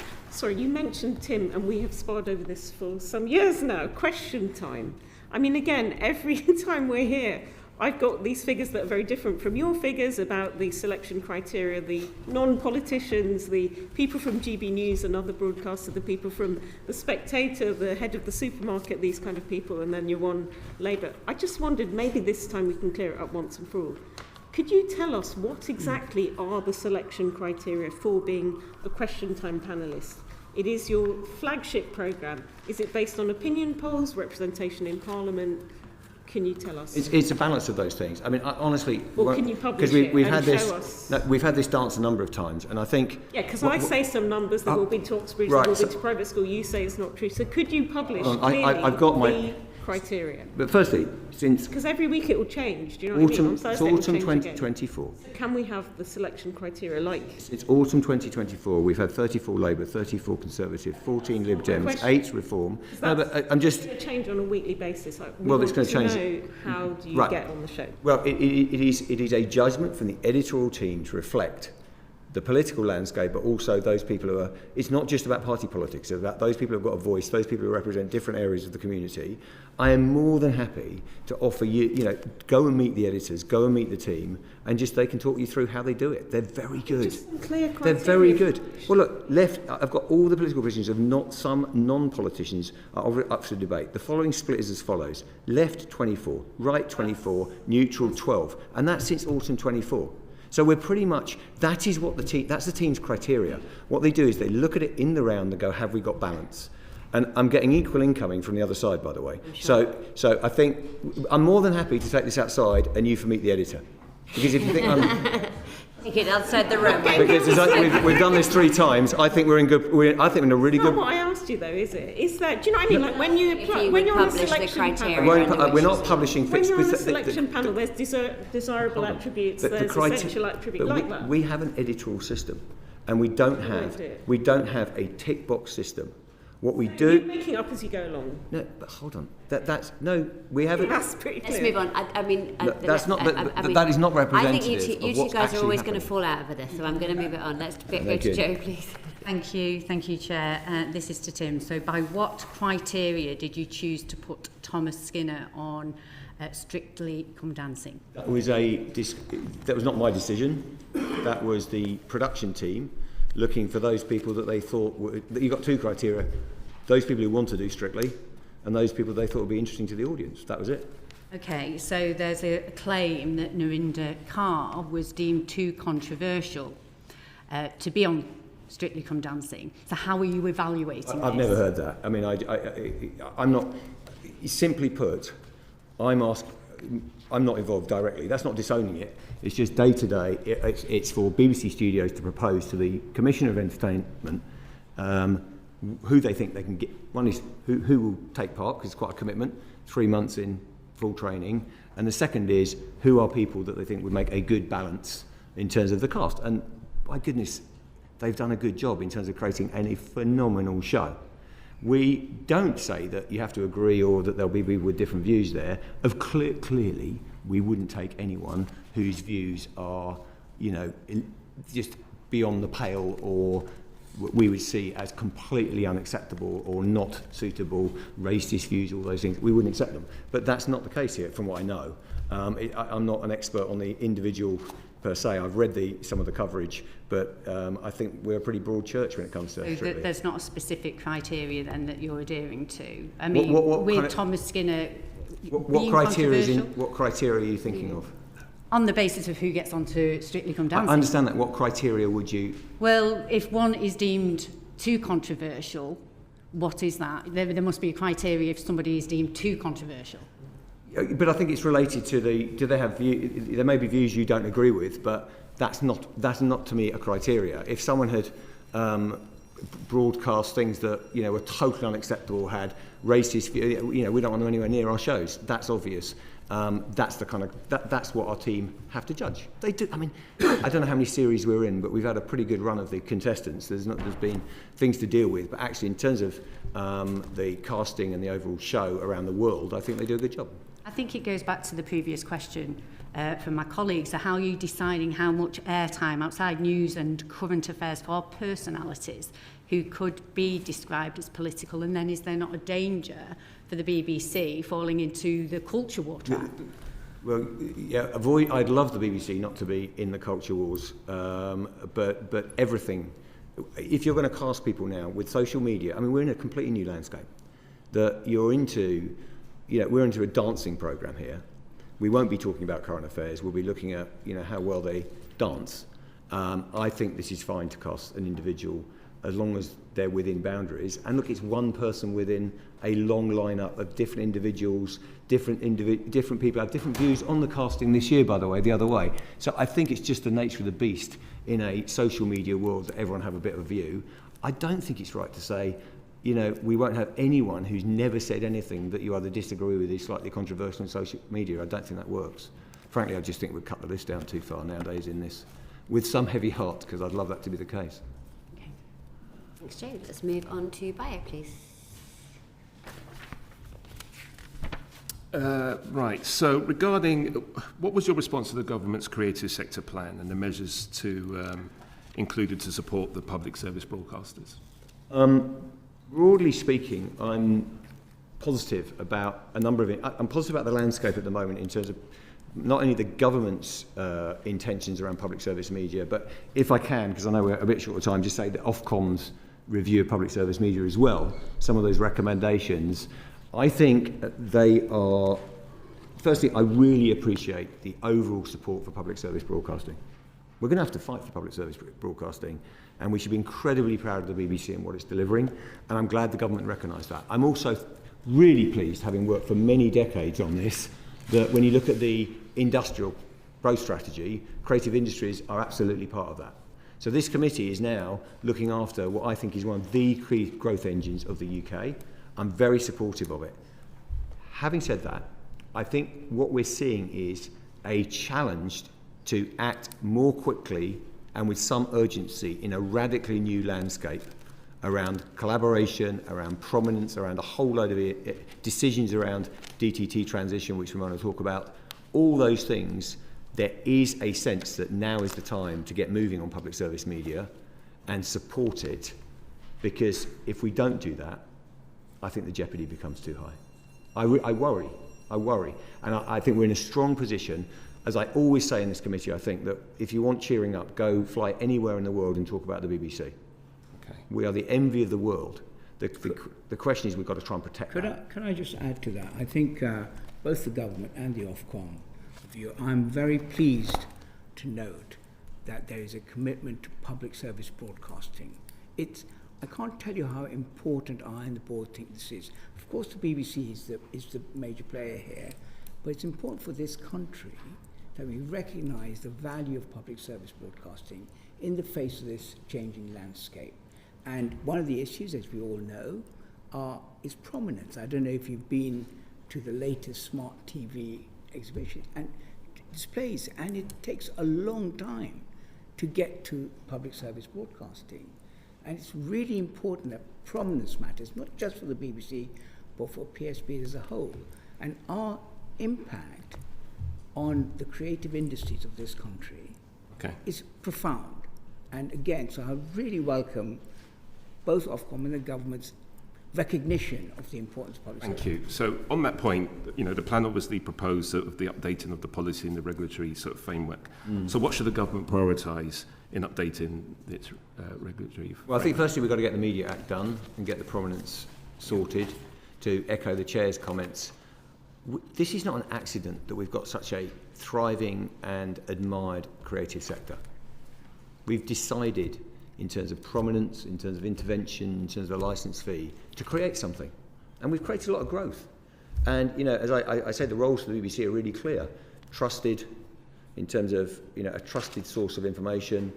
Then you've got, homegrown content. I was at the amazing dinner last night to celebrate 70 years of ITV. It's an incredible system that we've created. And then also the idea of we all care about social cohesion. A public service broadcaster is not about weaponising and going into a particular silo. So to answer your question, we need to understand, to echo the Chair's points, in areas like smart televisions and others, what is the right level of prominence for public service broadcasting? Because it is, if your tiles along the bottom of your screen of an evening are just for sale to the highest bidder, that is a different regime to where we are today. Yeah?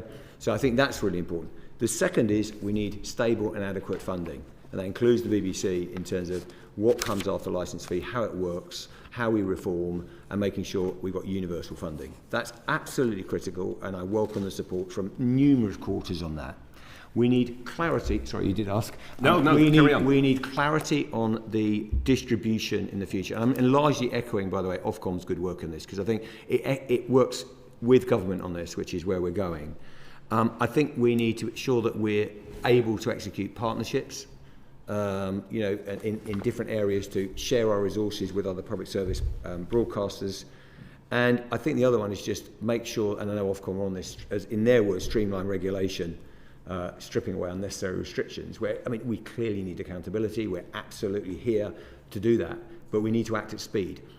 My biggest worry at the moment is not that we all together have intent to do this. I actually feel supported in this, I think, and quite motivated, and I think the BBC feels in a good place where, in terms of delivering its numbers. The issue is speed. Yeah. The issue is speed. The American, I mean, I've got nothing against them particularly, but we are in a position where the scale of these players is moving incredibly fast. Many of them are not regulated, and they're moving extremely fast. And if we're having a debate, whether it be about prominence or if we're having a debate about world service funding that lasts for too long, I can tell you with AI and all the things we could talk about, the world's moving very fast. So it's more about speed than intent. Okay, thank you. Chair, you wanted to come Yes, in. I just If want you to could be echo- brief, please. Yeah. So we're talking about, I think the Ofcom are very positive about us, but I think the speed of regulation and control, I mentioned before about how long it took us to get our radio extensions done, with public interest test. I think a recognition of, as Tim said, how fast it's moving. And also, we are going to have to think about our relationship with other social platforms. Sorry, say that Other again. social platforms, TikTok, YouTube, all those. And we need to make sure that our regulatory framework allows us to go to where people are going and there is no restriction. So it's giving us the freedom to move within accountability to the changing landscape. And I can't tell you how it's changing and how much money other streamers and the like are pouring into things like AI. It's going to transform our world, and we need the regulatory mechanism to allow us to cope with it and deal with it. Thank you. And Tom, please. Thank you, Chair. I'll start by just declaring an interest as the Chair of the BBC APG and a recipient of hospitality. Dr. Shah, Peter Bazalgette, one of the Creative Sector Plan's authors, told us that the first priority for the government should be sorting out the funding of a healthy BBC. Are you persuaded that that's high up the government's priority list? My persuaded is High up the government's priority list. I talk to the Secretary of State all the time about the various issues, and I think the Secretary is fully aware of how important our funding model is, the need for scale, the need for universality. I think if there was an easy solution to it, we would have had it. I think it's quite complicated how we get the funding model, and I agree with Baz, we do need to do that. But once the Green Paper is out, which is going to come out in the next, I think in early October, that's when we're going to get into earnest discussions about how do we reform the current funding model in such a way to deliver our mission to be, in a way that's both universal and has scale and allows us to compete in this new world that we're working in. On a similar topic, and perhaps more urgently, we anticipate a decision on funding for the World Service to be made in the coming weeks by the Foreign Office. Do you anticipate that the Foreign Office will meet your ask for a funding increase from around 137 to around 200 million a year? I hope so. I think it's critical we do fund the World Service properly. As I've said, we just I think most people know this, but we fund most of the World Service at 262 million. We were very grateful to take an extra bit of money in the last round to get us to 137 from government in the round, and we do need to see that increase. And that is essential if we're going to keep providing services with the inflation and the competitive situation. I know we're short of time, so I won't put the butter on too thick, but you and others are aware that the investment going on by China, Russia, other places in terms of capturing broadcast frequencies, pushing out their messages are extreme. And I think that should be a government priority. And I think in the short term, in the spending round, we need to make this decision. There is a longer term decision, of course, within Charter, which is who funds the World Service. And I've been very clear that I don't think it's right to put it on the licence fee payer. And the second thing, through the licence fee, I should say. And the second thing is, do we want to do the World Service and at an increased level? Because we can do it. The team are fantastic, and it's a bit what I'd call pay and play. If you invest more money, you get more reach. We can sign off against very robust targets and be held accountable for how we do it. And we can see a plan. In the round, the BBC gets to about 400 plus million people a week. We see a plan where we could double that. And I think the UK should go for it. Yeah, now, I understand. That's what we've got to get to. The pressures on funding everywhere, including the World Service. But I do think people should recognise just how dangerous the world is and how important the World Service is in providing impartial news in journalism, especially if you look at what's going on in Africa As we retreat, China and Russia move in. This is not good. What conversations have you had with the FCDO regarding this? I've talked to the Secretary of State, as well as not the new Secretary of State. Let me be honest. I think the response I get is very warm, very encouraging, absolutely recognise the importance of the World Service and its soft power. It's more than soft power. You know, it's as much about just for democracy around the world, for the role of the BBC, and people admire the World Service. But there is, if I may put it this way, I understand the budgetary constraints. There's a disconnect between the warm words and how much the World Service needs. On that, it was reported that the Foreign Office asked the BBC to model a World Service budget that would be flat cash over the next 3 years as part of the spending review. What impact would that have on the World Service's work to counter the hostile propaganda? We just have to cut some services. As I say, it's pay and play. It's pretty direct. There's not a lot of fat there. I mean, there's no fat. So, I know a number of the committee have been round to see World Service operations. They're lean and mean, and they do their business. Now, it's very simple, is inflation is, we do face globally inflation, just buying distribution slots. It's not faux this, it's absolutely hard, and you can analyse it. It's no great, I wouldn't say it's any great surprise that in any spending round you get to look at what does flat look like, what would we get if we got more money. We're looking at those scenarios. And to echo what the Chair was saying, I've met the Secretary of State, Permanent Secretary. I mean, I think there is clearly support for the World Service. To be clear, neither of you have yet met the new Foreign Secretary. I meant the new Foreign Secretary. Apologies. I met the old Foreign Secretary, not the new one. Sorry, that would have been rapid. Would have been rapid. We just wanted to apologies. clarity. Apologies. So the old Secretary of State and the Permanent Secretary, and we're talking to officials. Within the BBC, we have a very good dialogue with the officials, and I think that there is huge recognition for what the World Service brings. But to your point, we're seeing budgetary pressure at extreme levels everywhere. We would, of course, make the case that in terms of the next spending round, that is still, in my view, plaster, but it's essential. Otherwise, we'll have to cut services. What I can't do with the pressure, this committee's been through local, the price of, I think the BBC, as we go into the next licence fee settlement, and one thing I would be defensive on is our efficiency is pretty brutal now in the BBC. We're literally, the steam's coming off in various places in terms of us we've taken 2,000 roles out of public service BBC. We are pretty efficient. So what I can't do is say to householders in the UK, we're taking money out to fund the World Service with heavy heart. I just cannot find the money. Well, I guess, Tim, on the topic of income, what are you doing to address the continuing decline in the number of people paying for a TV licence? Well, I think we're not immune. The Chair might want to say something on this.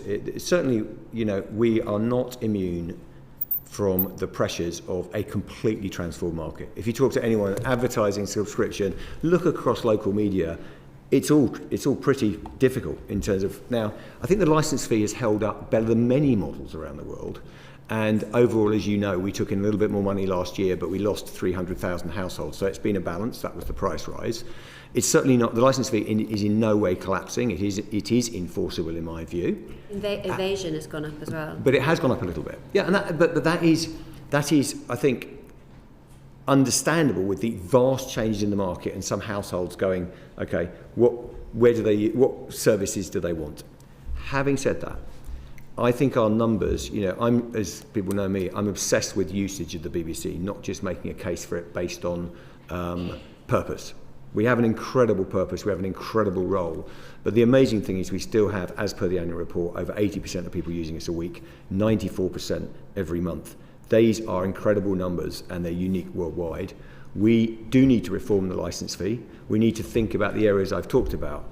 Level of progressiveness, exact scope, all those things. I do think if we just stay where we are, that is not good enough, for what it's worth. I don't think that's right. We've ruled out advertising. Chair, you might want to say something on this, but I do think we need some reform. I don't think it's easy, but I do think we need to be innovative, and I do echo the Secretary of State when she says she wants to find a solution for the next generation. I think that's good. I think the figures are not great. It is particularly worrying for us, and I think what it says is that the licence fee as an instrument, it does, as Tim says, produce a lot of money, But it's one that belongs in a way to an analog world where people watch television. People do it differently now. So we need to reform it, because what will not work is simply to roll over the license fee, because those trends that you're talking about will just continue, which is why the rollover doesn't work. Now, it's not that we just accept the decline, because last year, I mean, it's still going down, but we managed to stem it. How did we stem it? Because we had terrific content. Exactly. There was sport, and there was drama. Making really good content that people want to watch and use is central to helping. It's never going to stop the trend until we reform the license fee, but we can't just sit back and say, well, that's the end of it. No, we need to do it. Now, one of the things I'll just say, just because that we are really work hard, and the exec work hard at how do we improve our content so we speak to a variety. We've just done, and will be coming out shortly, our review of portrayal. How do we portray groups across the country, both in terms of representation, in terms of how we portray it. The better we get at that, the better people will think the BBC is for them, and the more likely they are to want to pay for it. So we do take lots of actions to try and keep this decline steady, but we need to reform the license fee and find a way that does deliver what we need. Finally on this, I think evasion rates have risen from sort of just under 7% to sort of 12.5% over the last 5-6 years. I guess that's about an 80% increase. What's being done, Tim, to make sure that Capita's providing good value for money when it's collecting? We're doing a lot of work with Capita in terms, and by the way, we're trying to get the balance right as well, because there are fair concerns around how you appropriately enforce. So I believe in enforcement. Actually, the vast majority of people say, well, I pay, so it's fair that everyone pays. But we are talking often about low-income households. We're often talking about women in the household. So we've been simple payment plans, all those things. So it's not just about sticks, it's also about carrots. Yeah, and you actually look at the number of prosecutions, it's been going down. So we're trying to get the balance right. Our evasion rates are not wildly dissimilar to some in Europe and other places, but I do think we're working with Capita on things like a retention unit. So working a bit more clearly in terms of talking to people and saying, are you definitely not using it? Because there's one thing about someone saying there's no license fee needed, but most of our evidence suggests that there's also that evasion question, and we've got to manage it, to your point.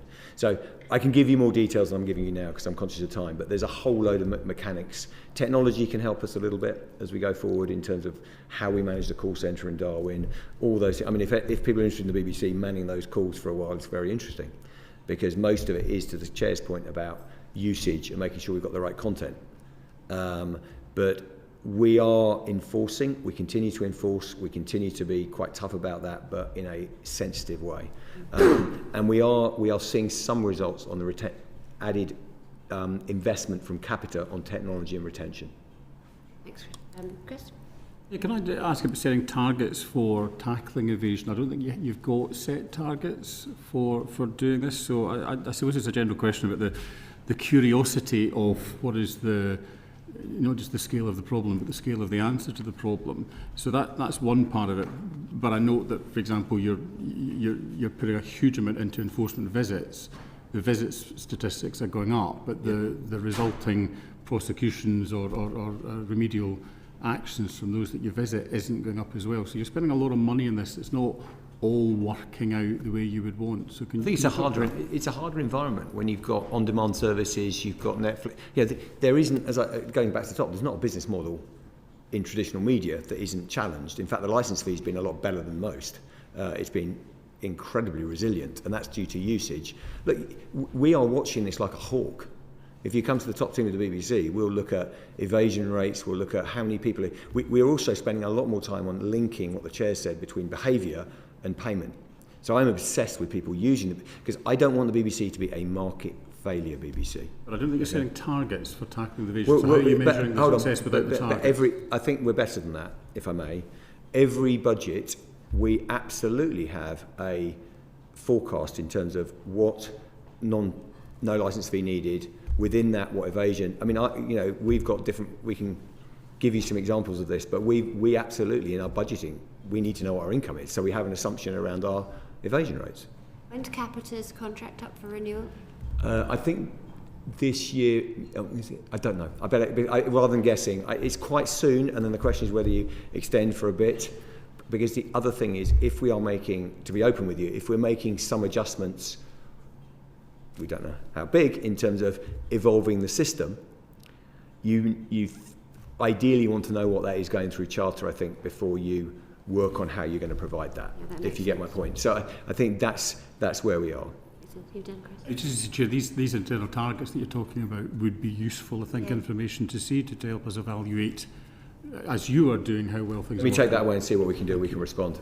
Okay. Rupert, did you want to come back on the World Service? Yeah, just wondered, given the sort of big gap between BBC's expectations and the FCDO's current financial position and black holes all over government, do you have a contingency plan if they don't agree to take on the World Service after 2027?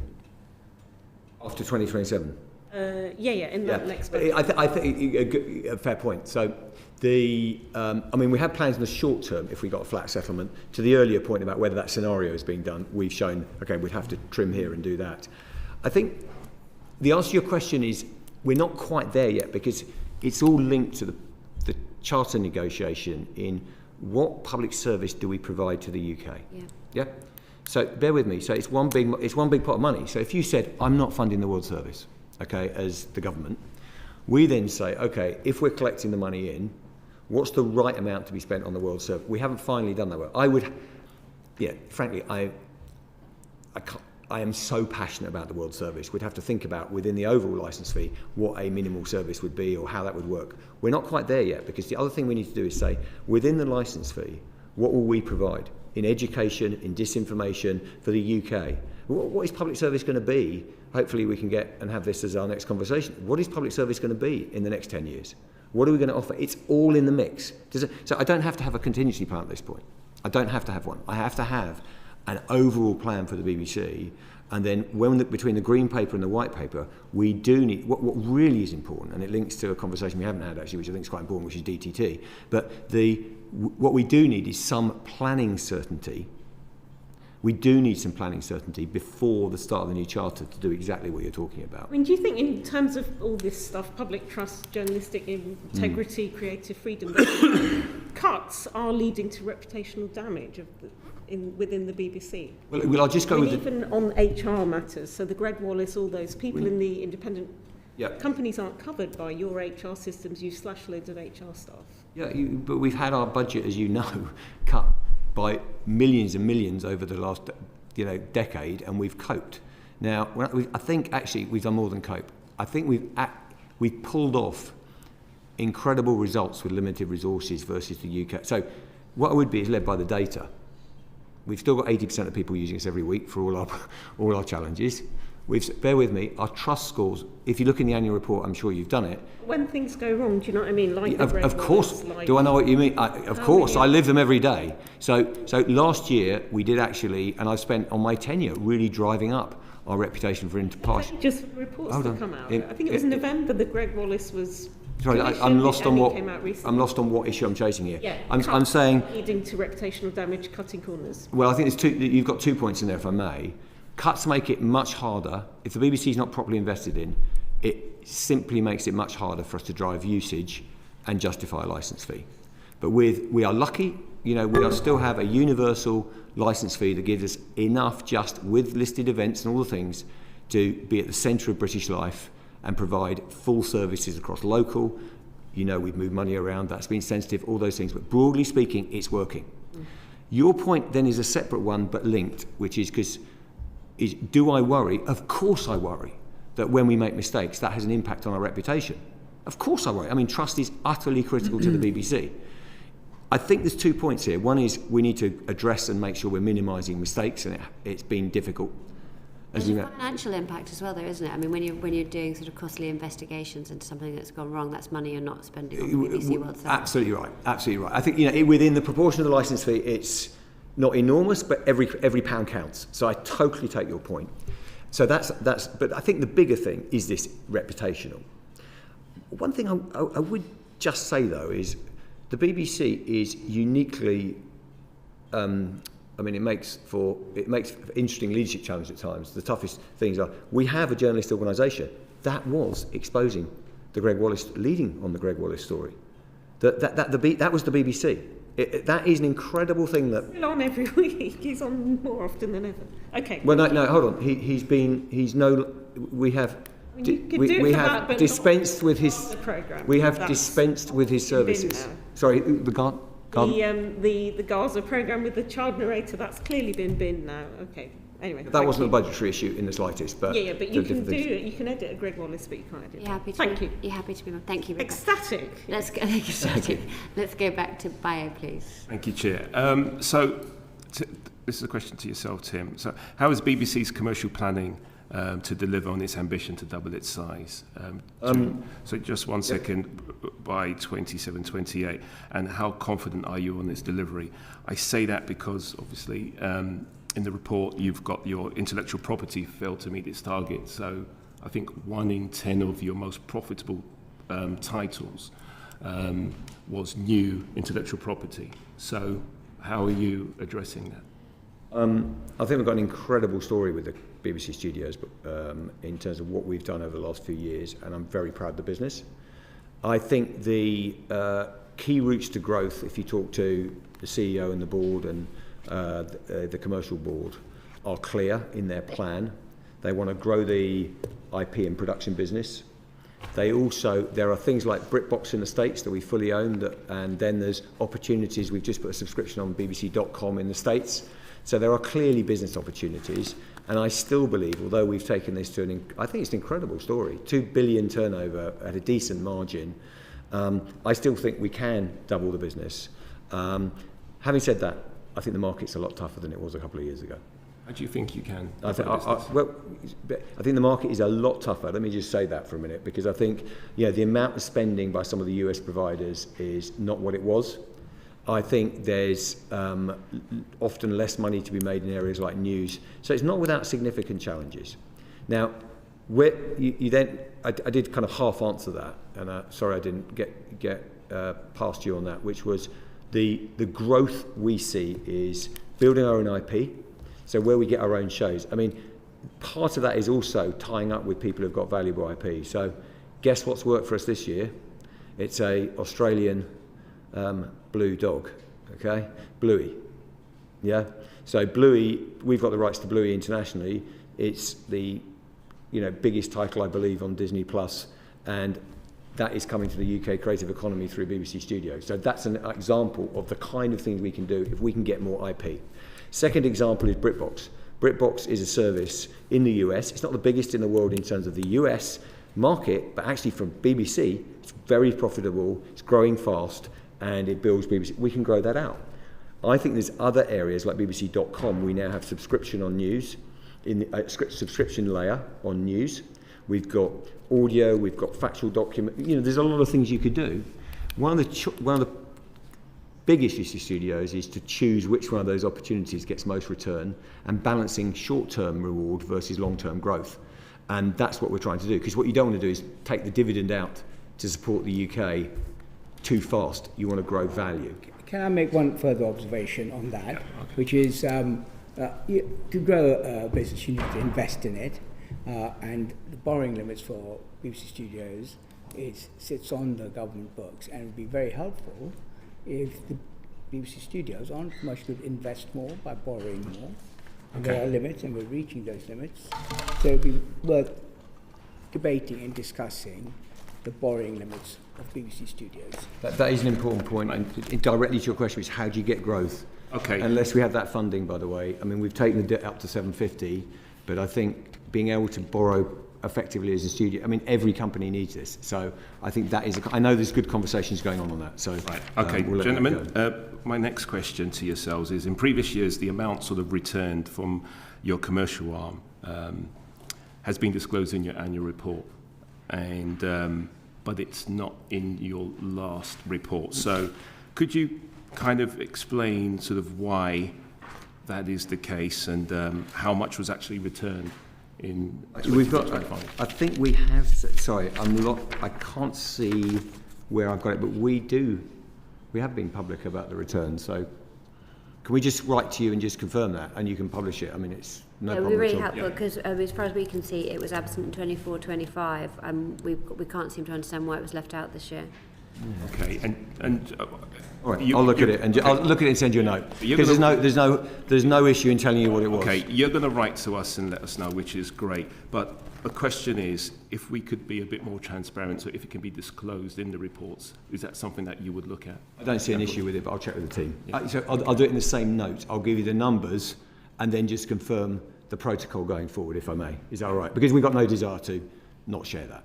And how that number came to exist, because it just seems to be quite opaque, the working out of the value and the transparency about how that number came to be, even though in this case we don't. Do you mean the so-called BBC returns to the BBC Correct. number? Right, because that is important, because I think there's we should just work together on what will. Because I've got no desire to not share on this. So the returns to the BBC number is a bit of a unique number. It's not. Yes. It's not being transparent. It's Unique is one word for it. no, but it's valid to a degree, which is it's the cash you return. It's your profit, plus also your investment into BBC productions. Yes. Yeah. So we just need to show that. There's no smoke and mirrors here. It's absolutely clear within the you've got profit and you've got if you're going to make a programme with Attenborough on parenthood, how much money did the commercial arm contribute? On that point, but in previous years it's been disclosed, but not. That's why I'm just going to confirm to you, because I've got no problem in.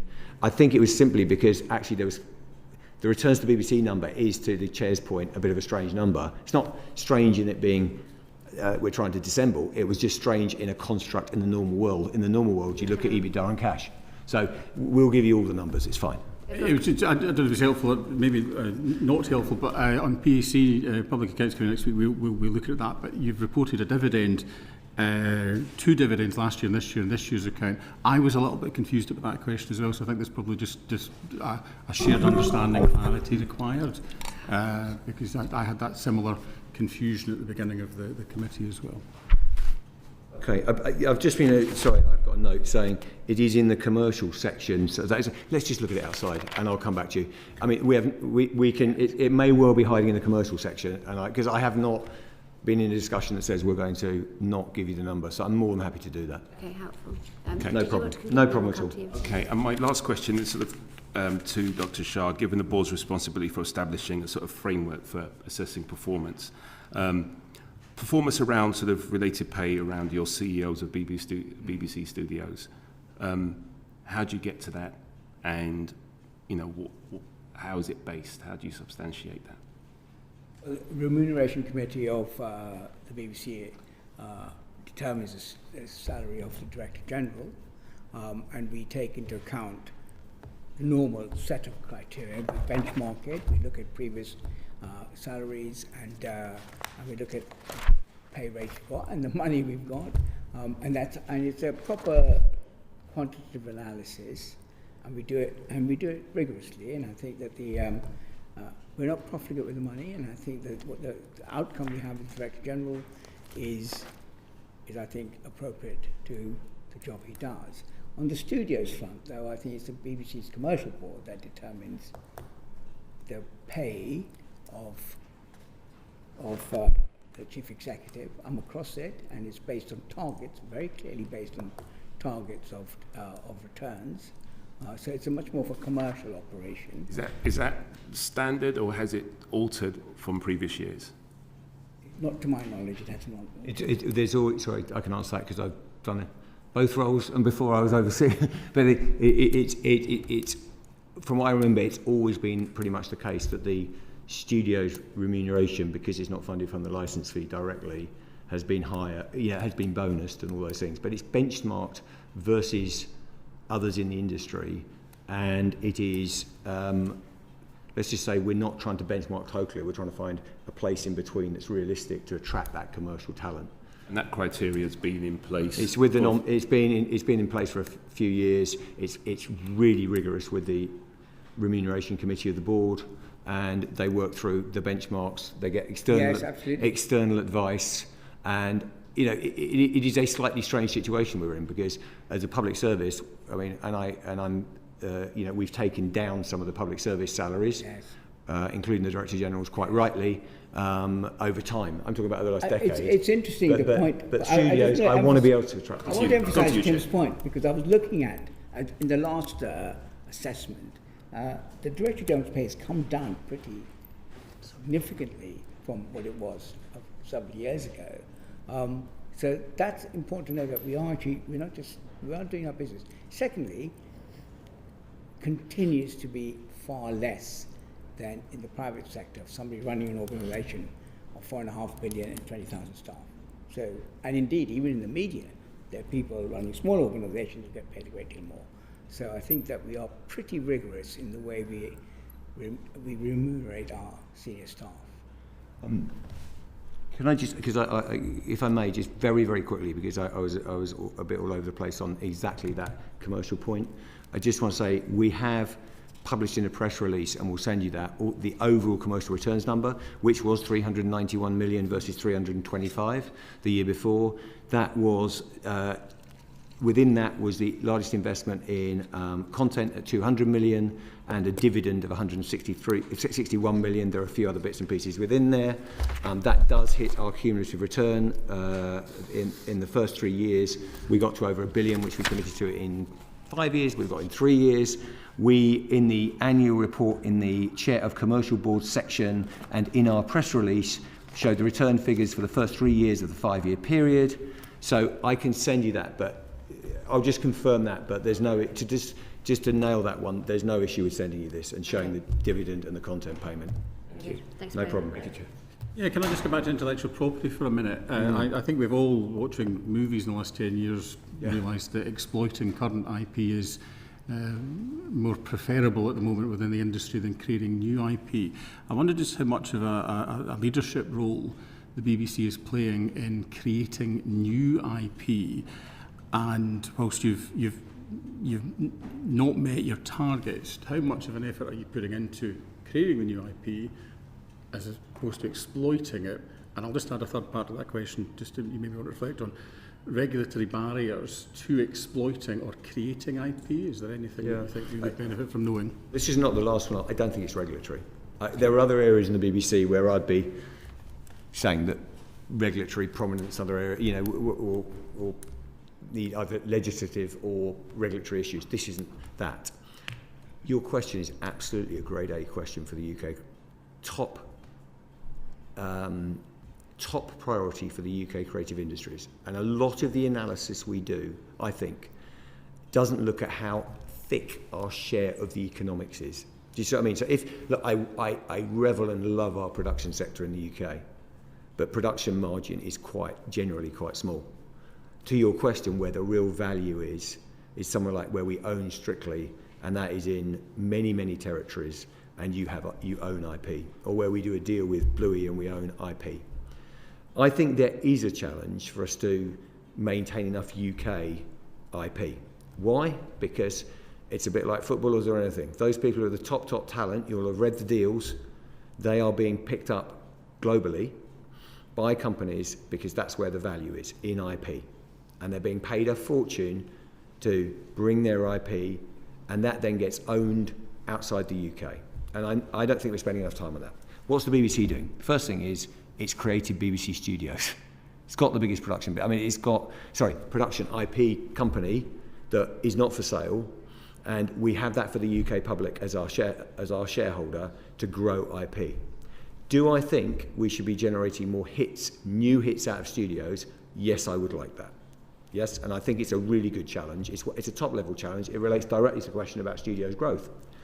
We have hired some really good people in recent months. So you will see a new chief content officer in studios, all those people coming into studios. We've got a better IP exploitation unit in there with an incredible team there.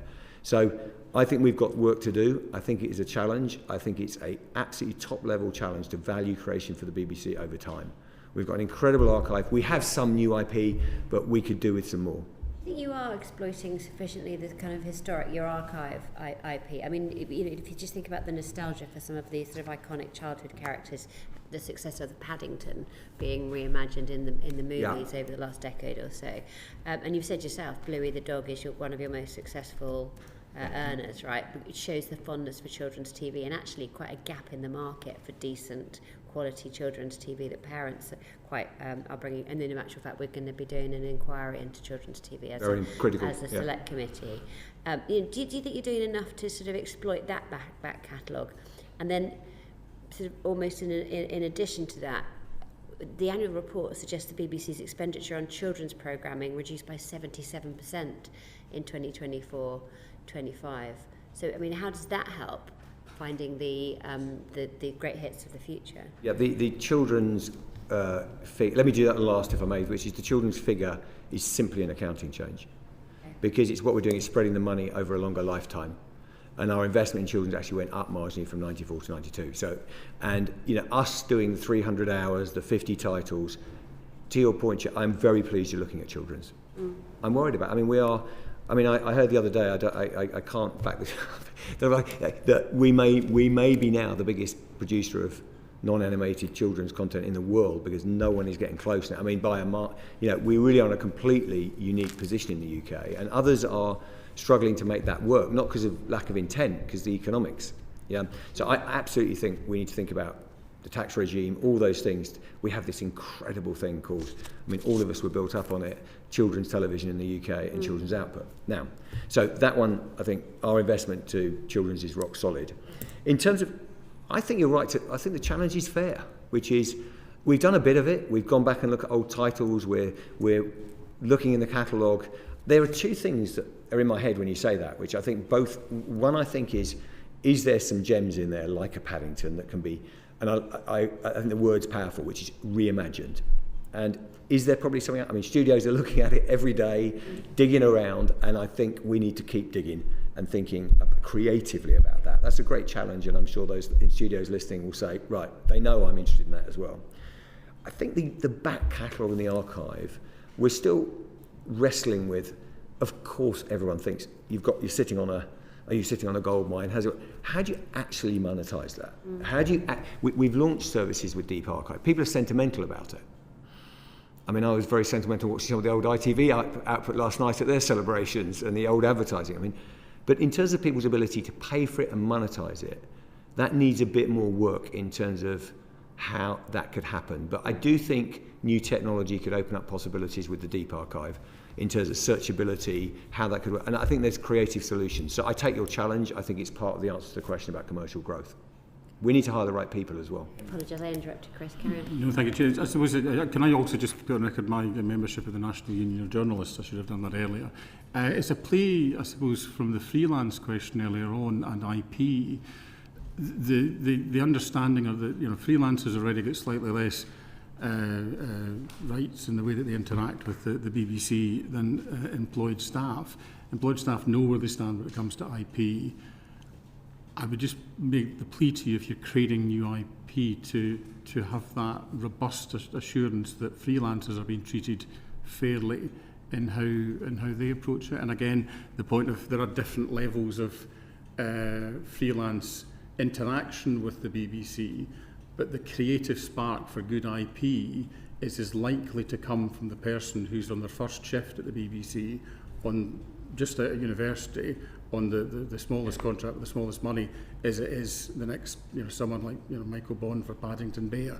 That ability to treat freelancers fairly must recognise that freelance comes at different parts in your career with different understandings. Understood. I haven't got a lot to add apart from that. Understood. I think, having said that, I think people working in the BBC, they're creating IP for the UK public, not for necessarily yet personal transformational wealth.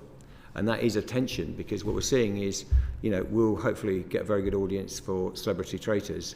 It's a great title. I couldn't be happy to have it on the BBC. The company delivering are fantastic, but they're not the BBC. And we've got to get the balance right and make sure UK IP grows. I think your question is, I'd broaden it slightly as well, because I think there's also a bigger question as we're going to charter that I'm interested in, which is if you're a UK so-called creator and you're creating content, and then that's a very, and how is the BBC accessible, and how can you make sure you're fairly rewarded, and actually you've got a better route staying in the UK system than just going onto YouTube solely. So I think that's a really interesting in terms of the creator economy, which are essentially a lot of freelancers as well within that. So I think we've got a bit of work to do on policy and thinking around that as we go into charter to make sure the UK keeps the value and UK creators keep the value, rather than, I mean, we're a lot more benign than some of the others, if I may say so, in terms of kind of capturing IP. I would agree, yeah. Thank you, Chair. Thanks, Chris. Well, that brings us to the end of our questions today. As you say, in the coming weeks, government should finally be starting the process for the BBC Charter review, so I expect we'll be speaking to you again. But in the meantime, thanks very much for your time today.